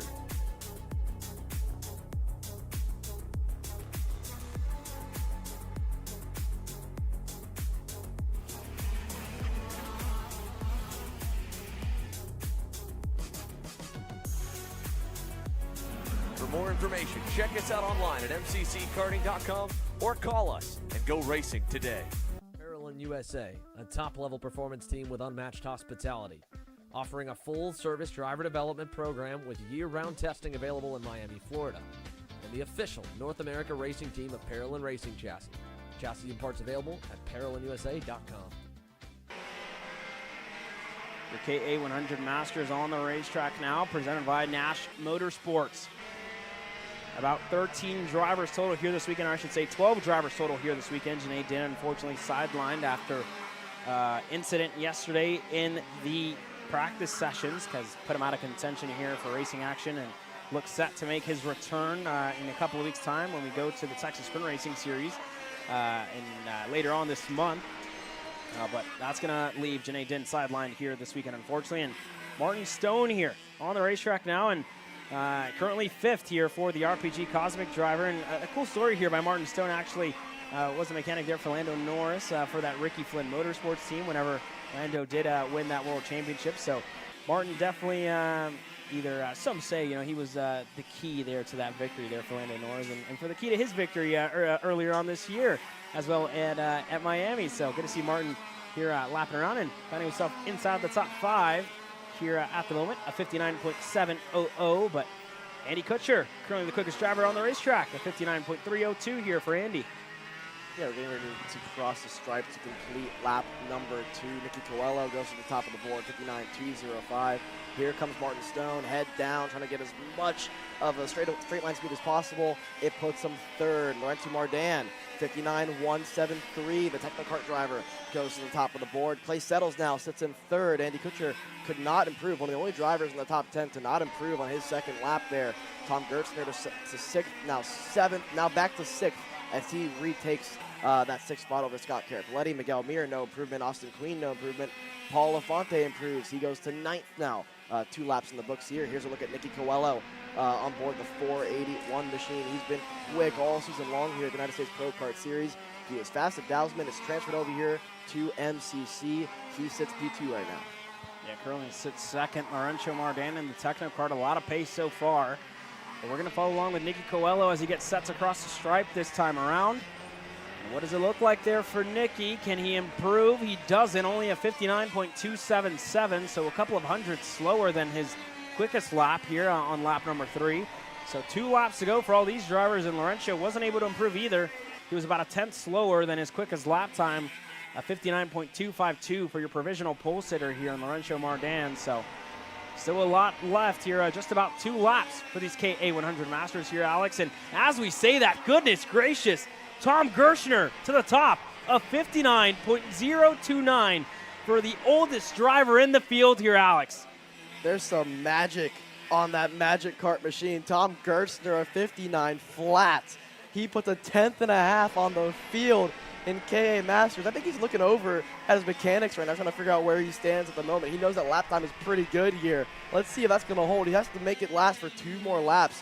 He backed off this lap as he caught the back of, I believe, Kim Carapoletti there. So he's going to reset, recharge. You go for 1 more push lap. Coelho couldn't improve on the 4th lap here. Laurenti Mardan can't improve. 1 more lap around for Tom Gertzer to try and hold on to pole position. Stop the session, man. Stop the session here. Tom Gerstner is absolutely flying in his Magic Kart machine, and he has a really good toe this time by. Can Gerstner improve? White flag's in the air. Mir crosses now, only 8th. What does Gerstner have in store this lap around? He doesn't go quicker, a lot slower actually, a 1 minute .388 that time around. So we'll see if Gerstner got anything left in the bag here, but this is the final lap in this qualifying session, and I think this could be Tom Gerstner's pole position here if he can continue to close down his gap to the 406 right ahead of him of Scott Carapoletti here, Alex. Yeah, you might be closing a little bit too quick on Carapoletti here to kind of make amends for the toe that he has. This time around, here comes Nicky Coelho. Checkered flag in the air. He's up on the wheel. Does he have anything to say for Tom Gertzer? No, he doesn't. Laurenti Mardan crosses the stripe. No improvement for him either. Martin Stone, next one to cross the stripe. He doesn't improve. Andy Kutcher doesn't improve either. Only a couple more drivers remain, Caleb. Oh my goodness. Checkered flag in the air this time by. Only a couple more drivers across the stripe this time around. Miguel Mir is next across the stripe. He can't improve. He's going to stay in 8th. Gershner's into the pits now. Nobody else is able to improve. So as it stands, Tom Gerstner on the pole position in KA100 Masters. Unreal stuff. Tom Gertzner, the oldest guy on the field. There's Hans Thompson, the mechanic for Max Weiland. He's going to go over and gladly congratulate Tom Gertzner on this pole position here in KA Masters, and he does it by 1/10 and a half. Absolutely insane here, and I'm looking over here right behind our window, and he's kind of shrugging his shoulders, kind of in disbelief here, but how about it for Tom Gertzner to the top of the timing charts here, Alex? Unreal stuff. The Magic guys are starting to go over there slowly and give him his well-deserved congratulations. Helmet's off now. He's casually talking to Hans Thompson right now, just saying, here's how the go-kart's handling and whatnot. Doesn't seem to be too elated at that, almost like he expected to be on pole position. But for Tom Gertzner, that is the story of the weekend as it stands at the moment. Yeah, and from the looks of it, I don't know if they did a driver change or what happened there. That's Robbie Bajoso. Goodness gracious. So that's not Tom Gertzner. That's Robbie Bajoso on the pole position. What a turnaround for us here. That was insane. But I see him take the helmet off, and I'm like, Tom got a lot of hair in between sessions, and it's Robbie Bajoso. Goodness gracious here. We just got faked out of that one, but wow. Goodness gracious. So it's not Tom Gertzner, it's Robbie Bajoso on the pole position here in KA 100 Masters, and the moment of realization by both of us. I was like, that's not Gertzner. Goodness gracious. I mean, it's always a good time up here, but wow, these guys. Well, congrats to Robbie Bajoso then. Wow. Wow, that's pole position for Magic nonetheless, a 59.029. Robbie clearly proving that Masters. You see machine Tom walk over works. there as well and kind of talk to Robbie, and wow, a good fun under that Magic Kart 10, but it's not Tom Gertzner. It's Robbie Bajoso who's on the pole position here, so what a wow turn of events here for us. And I saw him take the helmet off. I was like, who is that? That's not Tom Gertzner. He doesn't have no offense to Tom, but I was like, Tom doesn't have that much hair. And yeah, that's wow. That's gonna be it there for your K100 Masters. Again, this is the schedule for tomorrow, but on the racetrack now, your X30 Pros get set to go green for their qualifying session. Ryan Norberg gonna lead the way here, Alex. Yeah, flying Ryan Norberg has only been beat once so far today in a timed session. Let's see if he can keep that shred going and top the boards for qualifying. 5 laps is the distance here. This is one of the few classes that we've seen, that 5th and final lap be the money lap, right? 4th or 5th lap. The driver behind him, Alessandro Tullio, one of the few drivers that's been able to take the fight to Ryan this weekend. He's been quick. Harley Keeble's been quick. The entire Inter-MS crew has been fast. So too has Paulie Massimino. So too is Austin Garrison. Those have really been the 5 to 6 drivers that we've seen, swapping spots on the timing sheets here. But as they get ready to see the green flag and start the first timed lap here, Ryan Norberg, one of the drivers in the championship fight, but he's 500 or so points out of it after Dalsman, where he unfortunately ended up in the tire, in the pillows at the last corner on the final lap with the contact with the Tullio after his motor seized. So it's a bit of a comeback now for Ryan Norberg in this championship fight, but with the pace he's shown this weekend, it's one step forward for him. Yeah, we also saw what he did at the SCUSA Pro Tour for being kind of in a very similar position there on what seemed to be almost impossible. He was able to get it done that time out, and why can't he do it here at the United States Pro Kart Series? But he's got to beat a guy and a longtime friend and an ex-teammate way back in the day when they were racing for Gary Willis and Austin Garrison. So Chubber's going to look to kind of deny a pole position here from Austin Garrison, but lap time starts to come in. Garrison's up to second. Norberg's still the quickest driver on the racetrack, a 55.805, and that's almost 0.5, half a second quicker than the rest of the field here, Alex. Yeah, only the first time lap in the books. Brandon Carr goes P2, 56.168. Let's see if he can, improve upon that, because Brandon Carr has been struggling for most of this weekend for overall outright pace. The longer pace has been there, but on one lap, he doesn't seem to be able to put it in, the tires in the window. Maybe the grip has been too much or too little for that TKG Kart Republic team as a whole, especially in the X30 senior category for himself and Gavin Bailiff. Here goes Massimino after a mistake from Harley Keeble. He's going to get around Harley. Paulie's in a decent chance at a championship here. He's still about 400 or so points back from Austin Garrison. The closest driver, I believe, might be DeTulio in this fight, or I think it is Brandon Carr actually in this fight. So for Brandon Carr from Massimino, they're looking to make amends for some of their points losses this season. For Ryan Norberg, it's another improvement of 55.632. Massimino, the only closest driver. Austin Olds is closer. Brandon Carr now tops the board at 55.556. He might have found some pace, Caleb. Yeah, out of nowhere here. Brandon Carr to the top of the timing screens, and this is, I think, quicker than anybody's gone than Ryan Norberg all weekend long. And for a driver who was saying of how much grip he had in that Kart Republic, for how much how much time he spent on two wheels, this is definitely a very, very good qualifying session. And whatever kind of they had going to miss earlier on today, that's definitely been thrown out of the window because he has a lot of pace here and just about a tenth quicker than flying Ryan Norberg. Austin Olds as well. The rookie's up to third, so that's a pretty good session. And you see the draft from Brandon Carr here, Alex. He's closing down just that little bit more, and it's going to help him out a lot when he gets to the main straightaway. But flying Ryan Norberg back to the top of 55.383. Yeah, around the final corner, though, for Brandon Carr. He's got a bit of a lazy toe on Austin Olds. This might help him here when they cross the stripe to start lap number 4. It is good enough. Brandon Carr back to the top, 55.316. A little over half a tenth separates himself and Ryan Norberg. 2 more laps to go in qualifying. Ryan Norberg's by himself. Brandon Carr continues to catch Austin Olds, which is only going to help him in the draft situation. Yeah, Carr played this out perfectly here. He's probably set to get his first pole position of the year on what's been an up and down year. Nonetheless, here for Brandon Carr, and you see Carter McMurray. How about it for another rookie in this field? Already up inside the top 5, up to 4th. Of 55.639 for McMurray.